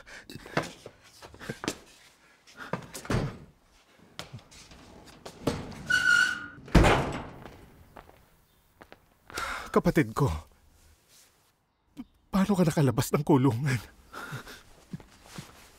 Halika, pumasok tayo. Oo, naniniwala. Nagkatawa sa kayo. Tumahimik kayo. Tumahimik kayo. Maniniwala ako. Songin, sinabi mong nagbalik na ang Panginoon at naging tao. Di talaga ako naniniwala.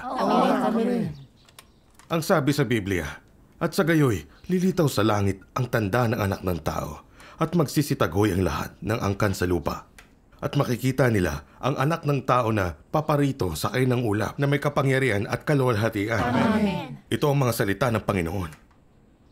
Sinabi niyang ang anak ng tao ay may kapangyarihan at kaluwalhatian at paparito sakay ng ulap. Pero hindi pa nangyari ang penomenang ito. Walang nakakita nito. Paano mo nasabing nagbalik na siya? Mismo, di namin ito nakita. Tama. Babalik siya sakay ng ulap. Kinikilala ito ng mundo ng reliyon. Tama. Hinihintay namin siyang pumarito at dalhin kami sa kaharian ng langit. Tsak na hindi ito mali. Amen. Mismo, babalik ang Panginoon sakay ng ulap. Tama. Pinatutunayan to ng propesiya niya. Amen.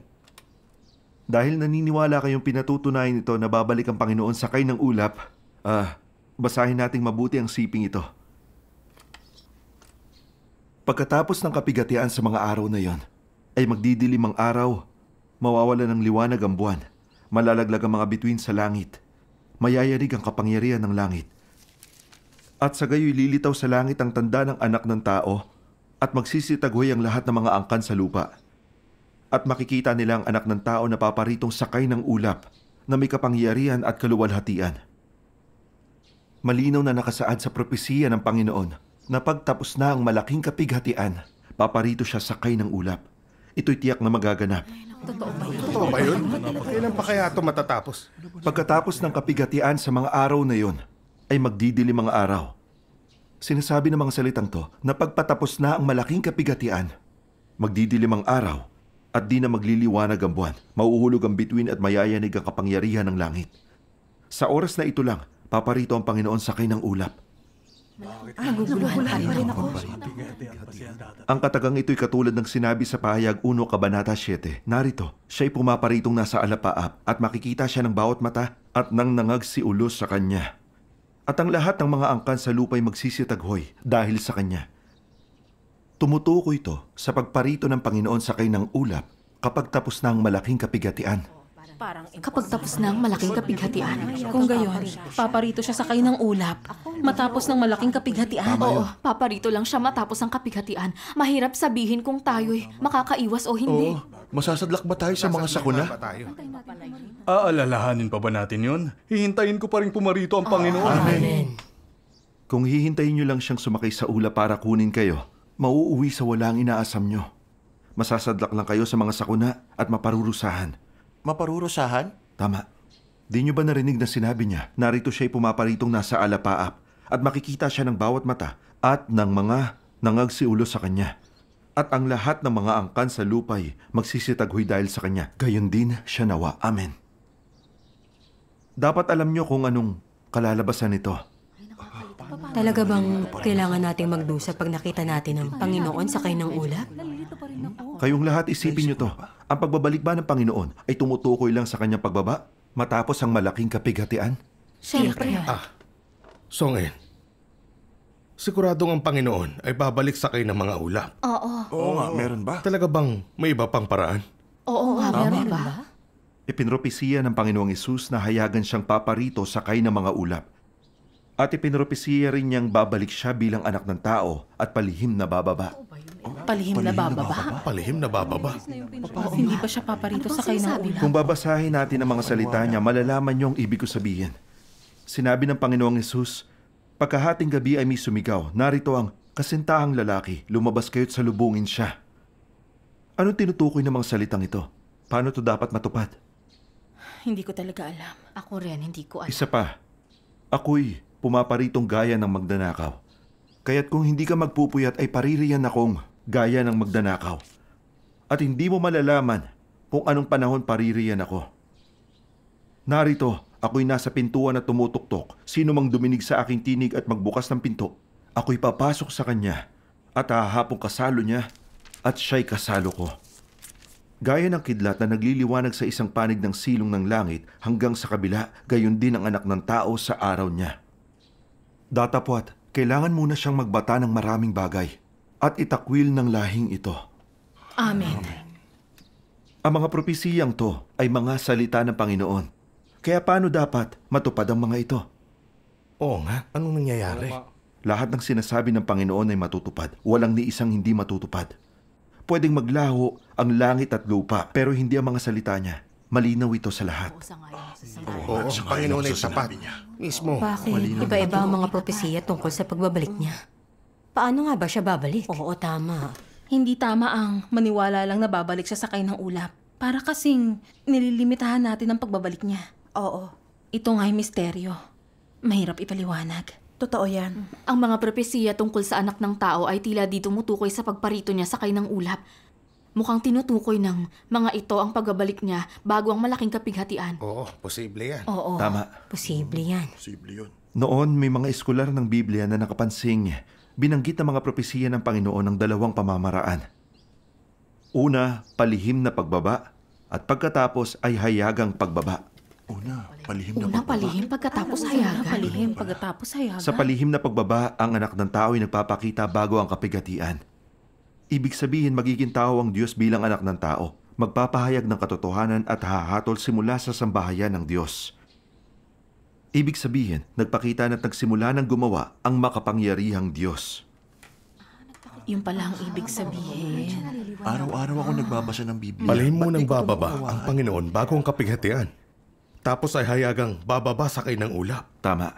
Pag ganito ang pagpapaliwanag, wala nang kontradiksyon. Oo nga, naaayon ito sa Biblia. Kung noon pa tayo nagbahaginan, mas maaga nating naunawaan. Oo nga. Para yatang mga sermon na kidlat ng silanganan ang pinag-uusapan nyo. Oo nga. Sabi ng pastor, huwad ang mga patotoo tungkol sa pagbabalik niya. Amen. Lahat ng patotoo na siya'y nagbalik na nagkatawang tao ay mali. Amen. Nangangaral ka ng kidlat ng silanganan. Alam kong may mali sa tinuturo mo. Kung nangangaral ka ng kidlat ng silanganan, umalis ka na. Naniniwala lang kayo sa isang tao. Huwag tayong makinig sa sermon nila. Oo nga, tama. Tama. Naniniwala sila sa tao sa Panginoong Hesus tayo manali. Amen. Teka. Pwede ba? Huminahon kayo. Magkakapatid tayo kay Kristo. Maging mahinahon tayo. Sige na, umupo ka. Oo nga, umupo ka na. Makinig ka. Umupo ka na lang at makinig. Natutukoy niyo ba to ayon sa denominasyon? Bawat denominasyon ay may mga taong may pagsang-ayon ng Diyos. Masasabi mo bang ang sa inyo lang ang may pagsang-ayon ng Diyos? Di sinabi ni Jesus na maghiwalay tayo ng denominasyon. Sinabi niyang mahalin natin ang isa't isa. Oo. Kung nauunawaan niyo ang Biblia, ayos lang na maging mapanuri. Tuklasin natin to ng sabay. Makinig tayo sa nagsasabi ng naaayon sa katotohanan. Kung tingin ninyo di naaayon sa Biblia ang tinatalakay ko, pwede tayong magbahaginan. Oo. Tama ang lahat ng sinabi ni Brother Shu. Huwag nating tukuyin ang sermon ayon sa denominasyon. Sa aklat ng pahayag, nagsalita ang Diyos sa 7 simbahan. Hindi siya nagsalita sa isang denominasyon lang. Oo nga. Sangayon ako roon. May sinasang-ayunan ng Diyos sa bawat denominasyon. Kaya huwag tayong mag-alala kung sang denominasyon siya kabilang. Hanggat may liwanag ang pagbabahagi niya at naaayon sa katotohanan, anong masama sa pakikinig dito? Ituring natin itong mabuting bagay. Tama siya. Mabuting bagay to. Oo nga. Maganda ang pagbabahagi ni Brother Shu. Tama, may liwanag dito. Salamat sa Diyos. Salamat sa Diyos. Kinikilala ng mundo ng relihiyon na ang Panginoon ay hayagang paparito, di siya babalik ng palihim. Walang sino mang makakaunawa sa propesiya niya sa pagparito ng anak ng tao. Maraming beses na ipinropesiya ng Panginoong Hesus na ang pagbabalik niya'y magiging bilang anak ng tao. Maraming beses? Ganon karami. Sinasabi nito sa atin na sa pagsalubong sa Panginoon, ang susi ang salubungin ang anak ng tao. Kaya kapag palihim siyang bumaba, anong gawain ang pinarito niya? Oo nga, anong gawain? Ipinropesiya ng Panginoong Hesus. Maraming bagay pa akong sa inyo ay sasabihin. Ngunit ngayon di nyo matitiis sa mga to. Kung siya, ang espiritu ng katotohanan ay dumating, ay papatnubayan niya kayo sa buong katotohanan. Hindi siya magsasalita ng mula sa kanyang sarili. Anumang bagay na marinig niya ay kanyang sasalitain at kanyang ipahahayag ang mga bagay na magsisidating. Amen. Isa pa, sino mang nakikinig sa aking mga pananalita at di maniwala ay hindi ko hahatulan. Hindi ako naparito upang humatol, kundi upang iligtas ang sanlibutan. Siya na nagtatakwil sa akin at hindi tumatanggap sa aking mga salita ay hahatulan. Ang salitang aking sinalita ay siyang sa kanya ihahatol sa huling araw. Ang amay hindi humahatol, kundi ipinagkaloob niya sa anak ang paghahatol. At binigyan siya ng autoridad na humatol sapagkat siya ay anak ng tao. Amen. Amen. Sabi ng Panginoong Hesus, paparito ang Espiritu ng katotohanan at gagabayan tayo sa katotohanan. Ano kaya ang tinutukoy nito? Di ako sigurado. Tinutukoy nito ang pagbabalik ng Panginoon na nagkatawang tao na nagpapahayag ng katotohanan at gumagawa ng paghatol. Gawain ng paghatol? Bago ang kapighatian, gagawa ang Diyos ng isang grupo ng mga mananagumpay. Tapos, sisimulan niya ang malaking kapighatian. At kapag nawasak na ang mga kaharian ni Satanas at natapos na ang kapighatian, hayagang magpapakita ang Diyos sa tao. Kung hihintayin ng tao ang pagparito ng Diyos sa kainang ulap, mapapalagpas nila ang pagkakataong madalisay. Tinutupad nito ang pahayag 1 Kabanata 7. Narito, siya'y pumaparitong nasa alapaap at makikita siya ng bawat mata at nang nangagsiulos sa kanya. At ang lahat ng mga angkan sa lupay magsisitagoy dahil sa kanya. Gayon din siya nawa. Amen. Amen. Bakit tumatangis at nagangalit ang ngipin nila? Hindi ba dapat matuwa ang mga tao pag natunghayan nila ang pagpapakita ng Panginoon? Kung di sila natutuwang makita ang Panginoon at tumatangis at nagangalit ang mga ngipin nila, patunay ito na daranas sila ng kasawian. Ganito pala matutupad ang Kung propesya. sasalubungin lang natin ang Panginoon, matapos ang malaking kapighatian, pag pumarito siya sakay ng ulap, masyado nang huli yun. Huli na nga para magsisi. Oo nga. Tama ka. Ang mga kumukondena sa makapangyarihang Diyos ay maparurusahan. Hindi tayo dapat maging ganon. Teka, ibig sabihin, ang mga sumasalubong lang sa pagbaba ng anak ng tao, ang may pag-asang makapasok sa kaharian. Mukhang Oo, ganun. tama ka. Napaka-ignorante talaga natin noon. Ba't di natin sinayasat ang gawain niya? Kaya Kaya nga. Napakabagal natin makaunawa. Kaya nga. Dapat noon pa tayo nakinig. Sana noon pa, di ba? Brother Lee! Sisiyasatin mo ba ang kidlat ng silanganan? Nalimutan mo ba ang sinabi ng mga pastor? Sa tao na nanalig ang kidlat ng silanganan, hindi to ang pagbabalik ng Panginoon. Amen. Amen. Kung patuloy tayong makikinig, talagang malilis tayo. Oo! Huwag na tayo makinig! Paalisin dito yung taga-kidlat ng silanganan na yan! Umalis ka na. Ano ba kayo? Sinong mangangahas na pakialaman siya? Hindi ko maintindihan. Napakalinaw niyang nagbahagi. Lahat to'y naaayon sa Biblia. Ba't hindi niyo to maipasok sa utak niyo?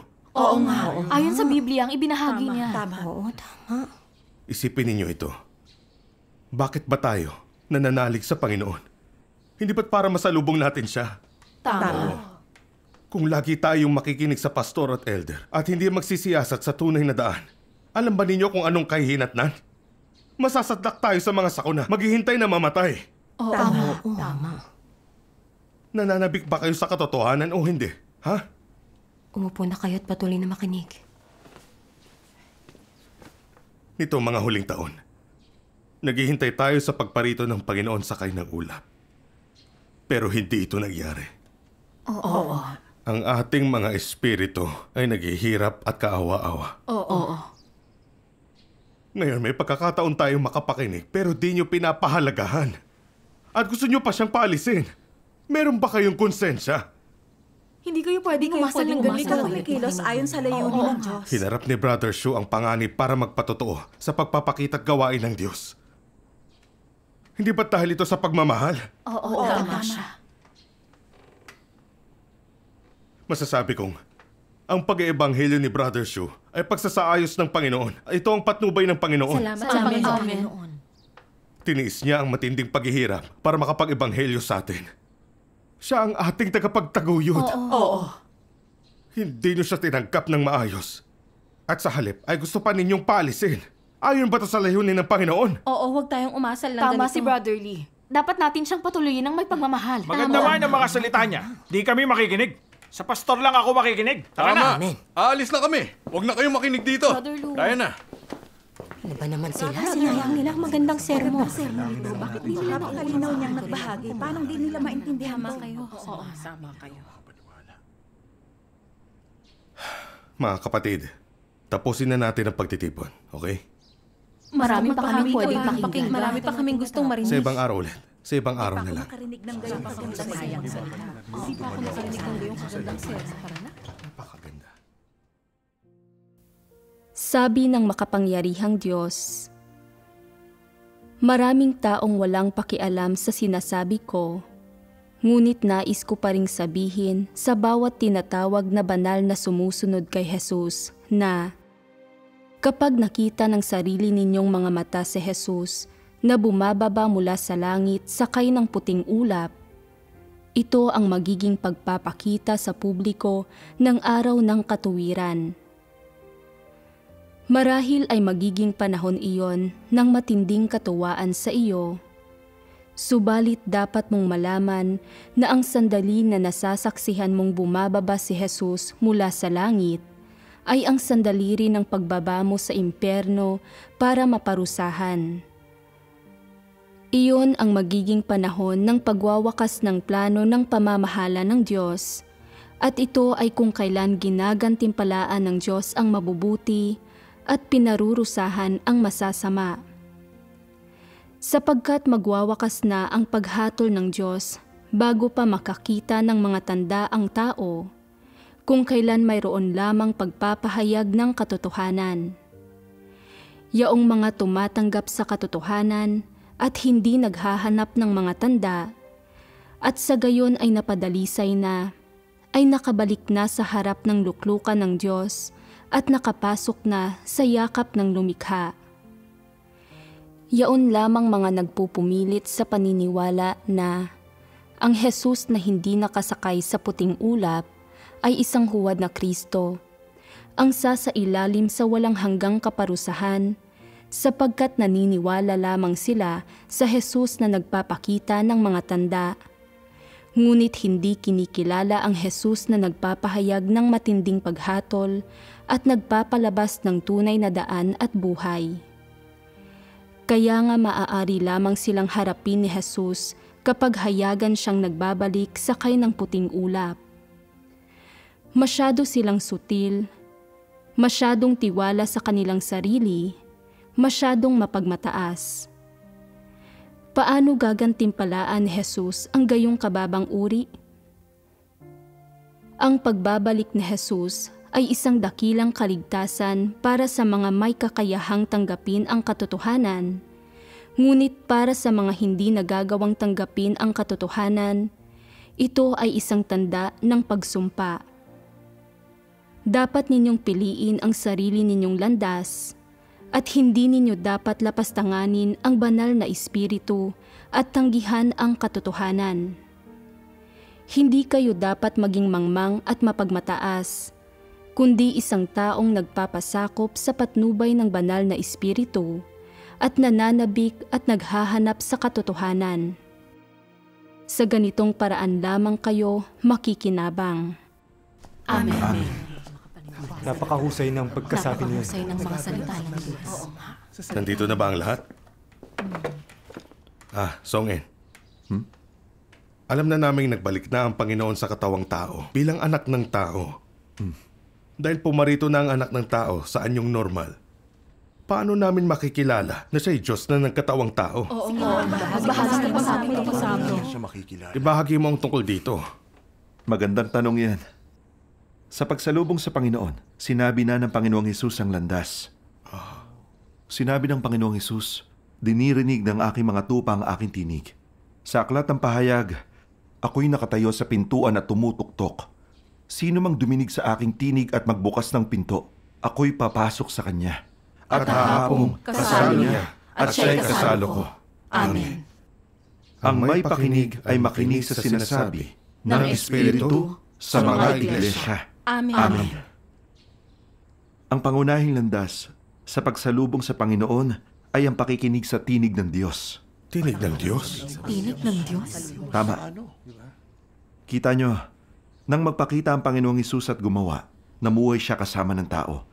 Kaya niyang sumayaw, dumalo sa mga kasalan, makipagkwentuhan. Sa panlabas, isa siyang ordinaryong tao. Oo, tama ka. Pero kaya niyang magpahayag ng maraming katotohanan at ituro sa mga tao ang tamang landas at direksyon ng buhay. Hinihikayat sila magsisi.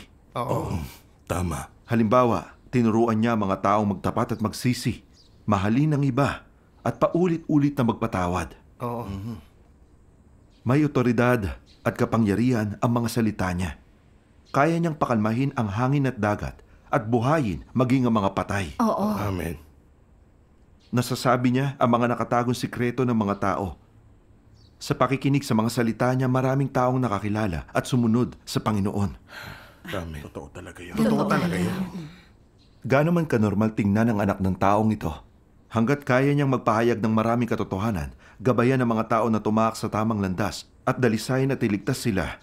Siya ang Diyos na nagpapakita at gumagawa. Siya ang Diyos na nagkatawang tao. Totoo. Totoo.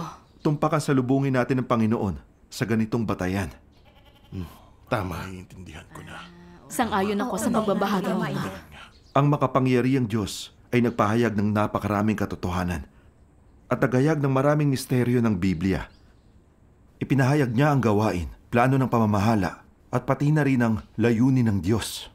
Nagpapaunawa at nagbibigay kasiyahan sa mga tao. Hindi ba't ito ang pagpapakita ng Diyos? Oo. Tama. Ito ang pagpapakita at gawain ng Diyos. Sumigla ang puso ko nang marinig ko yan.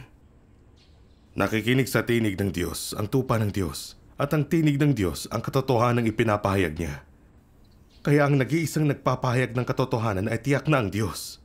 Tama ka. Tama. Siya lang ang makakapagpahayag ng katotohanan. Kaya ang makakagawa nito'y ang nagbalik na Panginoon. Oo. Oo nga. Oo. Ang pakikinig sa tinig ng Diyos. Ito ang tamang landas. Oo. Tama. Sabi mo, para sa lubungin ng Panginoon, dapat tayo makinig sa tinig ng Diyos. Hindi ko ito maintindihan. Nasa Biblia, ang lahat ng salita ng Diyos. May mga salita ba siya na wala sa Biblia mismo? Bakit pa natin sisiya sa atin ang mga salita ng makapangyarihan Diyos? Parang hindi naman na kailangan. Sabi mo ang mga salita ng Diyos ay nasa Biblia. Pero may batayan ba yan sa Biblia? Sinabi ba yun ng Panginoong Hesus? Sinabi ng Panginoong Hesus, maraming bagay pa akong sa inyo ay sasabihin. Ngunit ngayon di nyo matitiis ang mga to. Kung siya ang espiritu ng katotohanan ay dumating, ay papatnubayan niya kayo sa buong katotohanan. Amen. Kapag bumalik ang Panginoon, magpapahayag siya ng mga katotohanan. Nasa Biblia ba ang mga katotohanan ito? Wala. Malamang wala. Kung hindi pa sinabi ni Jesus, paano ito maitatala sa Biblia? Oo nga. Tama. Kung babasahin lang ang Biblia, maririnig ba ang mga katotohanang pinahayag ng Panginoon sa mga huling araw? Mukhang hindi nga. Tingin ko, sa Biblia, hindi natin mga ito. maririnig ito. Brother Shu, paano mo narinig ang tinig ng Diyos at sinalubong ang Panginoon? Kwento mo naman sa amin. Nabasa ko ang mga salita ng makapangyarihang Diyos at naniniwala akong ito ang katotohanan at mga pagbigkas ng Diyos at kaya tinanggap ko siya. Ganun pala yun. Ayon sa Panginoon, maririnig ng tupa ng Diyos ang tinig niya. Hindi mali ang mga salitang ito. Di mahalaga kung gaano katagal na siyang nananalig o kung maalam siya sa Biblia. Bagkus ay kung mahal niya ang katotohanan at nagagawang tuklasin ito. Oo. Kung naririnig ng mga may puso't espiritu ang mga salita niya, matatanto nilang ang mga salita niya ay katotohanan at may autoridad at kapangyarihan at na ito talaga ang tinig ng Diyos. Tama. Matatanto rin nilang ang mga salita ng makapangyarihang Diyos at ni Jesus ay sinasalita ng iisang espiritu. Pareho ang kapangyarihan ng mga ito. Oo.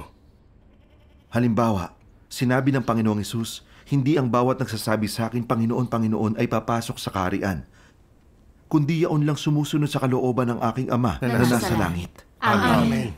Anong sinasabi ng makapangyarihang Diyos? Babasahin ko ito. Sige. Pinagpapasyahan ko ang hantungan ng bawat tao hindi batay sa gulang. Hindi rin batay sa katandaan o kaya'y batay sa tindi ng pagdurusa. At lalong hindi batay sa kung gaano siya kaawa-awa, kundi batay sa kung taglayin niya ang katotohanan.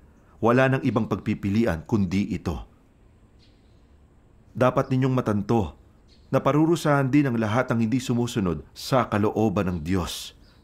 Ito ay isang di nababagong katotohanan. Sa makatuwid, lahat ng pinarurusahan ay pinarurusahan ng gayon para sa katuwiran ng Diyos. At bilang ganti sa kanilang maraming masasamang gawa. Kung hindi mo hinahanap ang daan ng buhay na ibinigay ni Kristo ng mga huling araw, hindi mo kailanman makakamit ang pagsang-ayon ni Jesus. At di ka kailanman makakapasok sa pintuan ng kaharian ng langit, sapagkat kapwa kabulag na tagasunod at bilanggo ng kasaysayan. Amen. Pambihira ang mga salita mo. Oo, tama. Nang mabasa ko to, naisip kong ang Diyos ang nagsasabi nito. Amen. Si Kristo ang Panginoon at Hari ng kaharian ng langit. Kung sinong makakapasok sa kaharian ng langit at anong pamantayan para makapasok sila rito, ay mga misteryo na ang Diyos lang ang nakakaalam at siya lang ang makakapagsalita tungkol dito. Oo, tama. Amen. Sinabi ng Panginoon sa mga tao ang mga pamantayan sa pagpasok sa kaharian. Pinahayag ng makapangyarihang Diyos ang katotohanan at dinala sa atin ang daan ng buhay na walang hanggan. Ang mga nagpapasakop sa katotohanan ay makakapasok sa kaharian at magkakamit ng buhay na walang hanggan. Amen. Ang mga salita ng Panginoong Hesus at ng makapangyarihang Diyos ay parehong katotohanan. Totoo talaga ito. Totoo. Ang ganda ng mga sinasabi niya sa Ang atin. Diyos lang ang makakapagpahayag ng mga misteryo. Oo. Ang mga salita ng makapangyarihang Diyos ay may kapangyarihan na pareho ng sa Panginoong Hesus. Sinabi ng Panginoong Hesus, katotohanang sinasabi ko sa inyo, hindi lilipas ang lahing ito hanggang sa matupad nga ang lahat ng ito.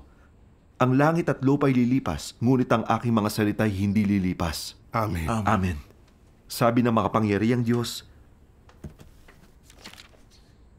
ako ang simula at ako ang wakas. Ako ang muling nabuhay at ganap na nag-iisang tunay na Diyos.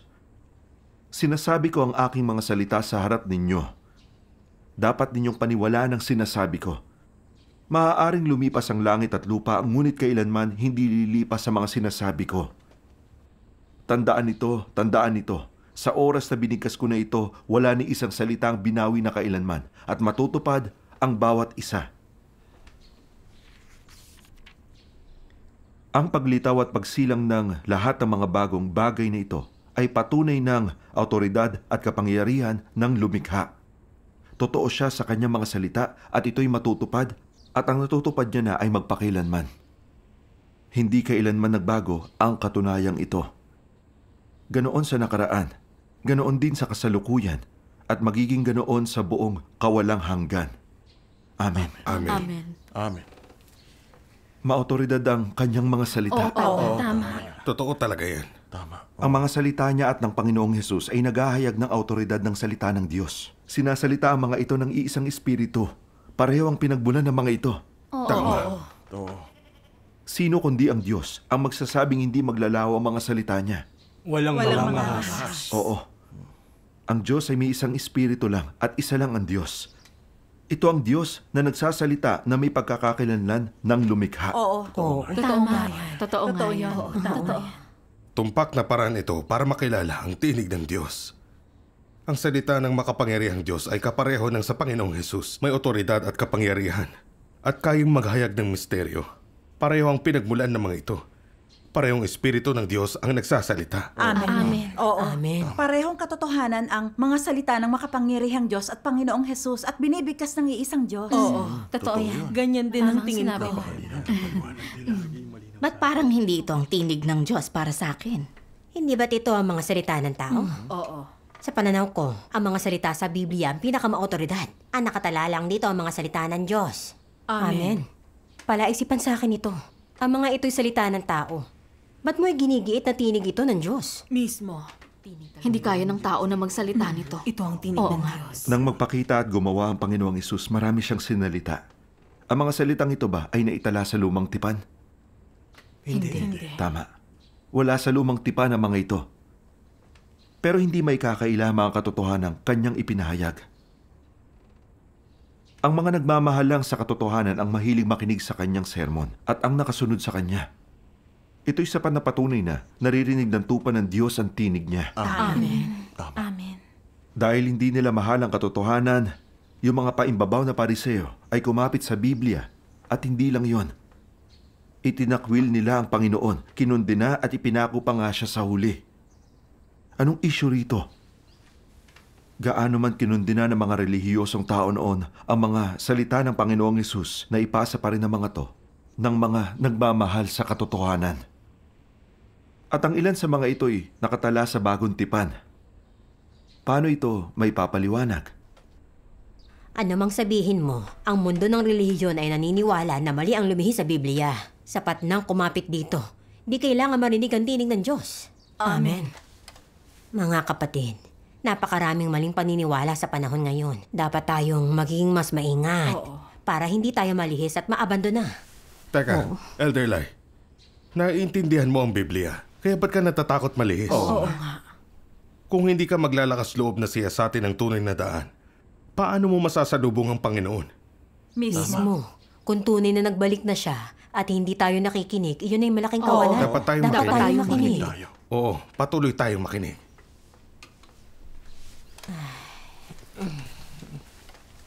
So ngayon, magpatuloy ka. Araw-araw ako nagbabasa ng mga salita ng makapangyarihang Diyos at mas sumisigla ang puso ko. Ang salita ay nagpapakita sa katawan tao ay mahalagang aklat. Ang daan ng buhay na walang hanggan ni Kristo ng mga huling araw ay nandito. Bukod sa nakilala ko ang sarili kong mga kuro-kuro at iwaling disposisyon, ipinakita rin ito kung paano inililigtas ng Diyos ang sangkatauhan at ipinaunawa sa akin ang katotohanan. Noon kapag nananalig ka, madalas kong sabihin sa iba na maging mapagparaya at matyaga, mahalin ng iba. Pero ako mismo hindi ito maisagawa.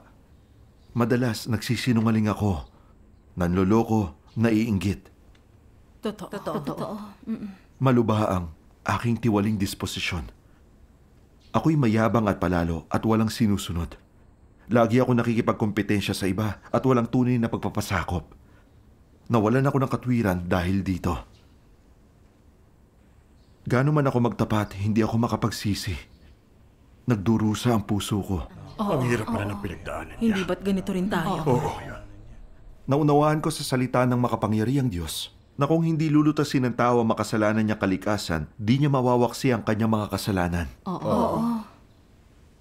Inilalantad ng mga salita ng makapangyarihang Diyos ang tiwaling disposisyon ng tao at ang ugat ng kasalanan. Mas nakumbinsi ako ng mga ito at mas sumisigla ang puso ko. Sinusuri ng Diyos ang kaibuturan ng puso ng tao. Amen. Ang Diyos lang ang kayang maglantad ng tiwaling diwa ng tao at ng katunayan ng katiwalian ng tao. Ang mga tao ay nagpapatira pa at handang tanggapin ang paghatol niya at pagkastigo at nagpapasakop sa kanyang mga pamamatnugot at nalulupig ng mga salita ng Diyos ang puso nila. Amen. Habang mas binabasa ko ang mga salita niya, mas natitiyak kong tiniga ito ng Diyos. Amen. Salamat. Napakagandang pagbabahagi. Teka, paano inilalantad ng mga salita niya ang katiwalian ng tao? Basahin mo sa amin ang mga ito. Sige na, basahin mo sa amin makinig. Magpapalabas ako ng 2 sipi. Sige. Sabi ng makapangyarihang Diyos, napakaraming naniniwala sa akin para lamang pagalingin ko sila. Napakaraming naniniwala sa akin para lamang gamitin ko ang aking mga kapangyarihan upang itaboy ang masasamang espiritu mula sa kanilang mga katawan. At napakaraming naniniwala sa akin para lamang makatanggap sila ng kapayapaan at kagalakan mula sa akin. Napakaraming naniniwala sa akin para lamang hingan ako ng mas maraming material na kayamanan. Napakaraming naniniwala sa akin para lamang gugulin ang buhay na ito sa kapayapaan at maging ligtas at matiwasay sa mundong darating. Napakaraming naniniwala sa akin para maiwasang magdusa sa impyerno at para matanggap ang mga pagpapala ng langit. Napakaraming naniniwala sa akin para lamang sa pansamantalang kaginhawahan, ngunit hindi naghahangad na magkamit ng anuman sa mundong darating. Nang ibuhos ko ang aking matinding galit sa tao at bawiin ang lahat ng kaligayahan at kapayapaan na dati niyang taglay, nagsimulang magduda ang tao.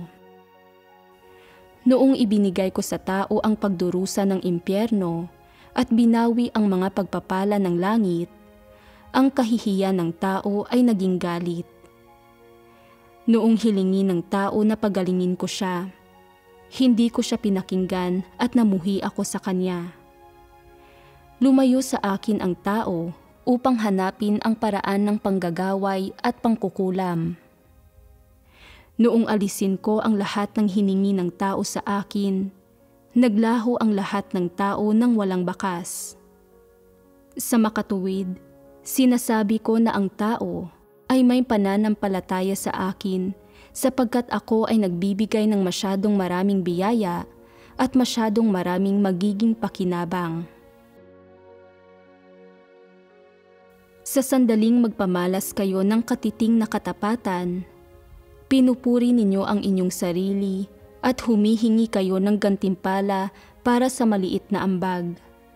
Hinahamak ninyo ang iba kapag nakapagpakita kayo ng kaunting pagsunod at nawawalan kayo ng galang sa Diyos kapag may simpleng gawain kayong naisa sa katuparan. Sa pagtanggap sa Diyos, humihingi kayo ng pera, mga regalo at mga papuri. Masakit sa inyo ang magbigay ng 1 o 2 barya. Kapag nagbigay kayo ng 10, umaasam kayo ng mga pagpapala at nais ninyong kilalanin kayo. Ang pagkataong katulad ng sa inyo ay positibong masakit sabihin o pakinggan. Mayroon bang anumang kapuri-puri sa inyong mga salita at kilos? Yaong mga gumaganap sa kanilang tungkulin at yaong mga hindi.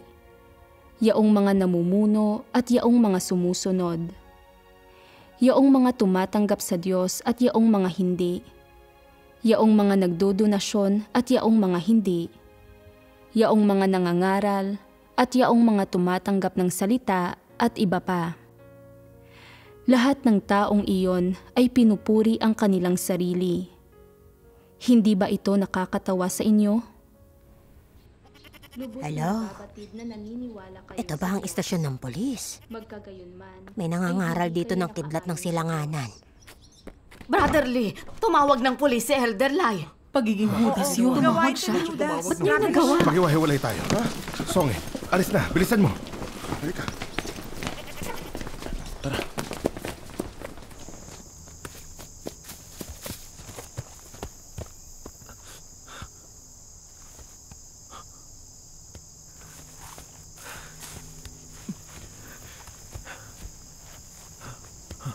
Hoy!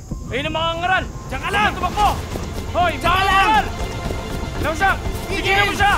Lausang! Tigilan mo siya! Miguel! Huwag ka tumakbo!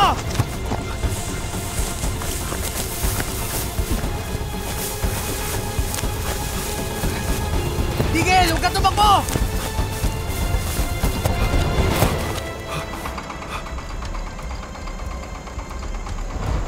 Nagtatakbo! Diyan ka lang! Nagtatakbo! Diyan ka lang!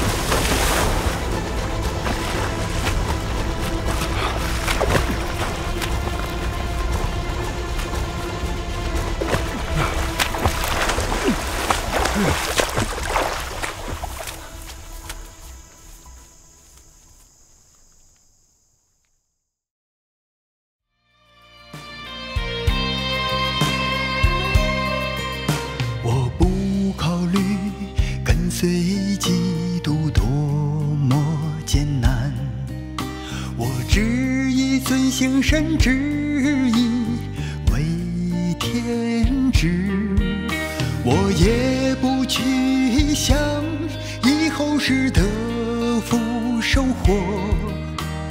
既然选择爱神，就要义无反顾。不管前方道路多么艰险坎坷，不管以后还要经受多少痛苦，为了迎接神的得荣之日，我紧跟神的教宗，忠心到底。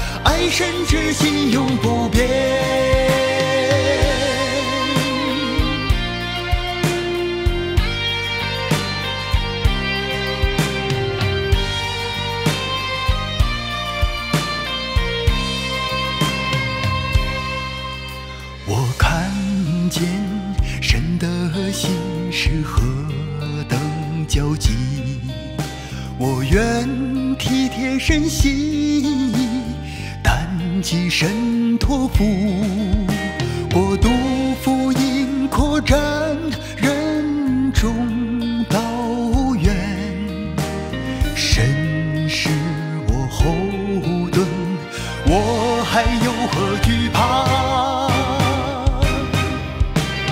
忠心尽好本分，不辱使命，做响亮见证，安慰身心。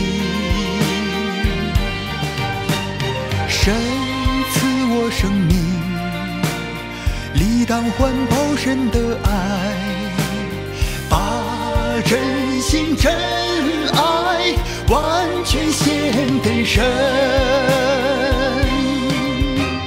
明白真理，就该为见证神而战。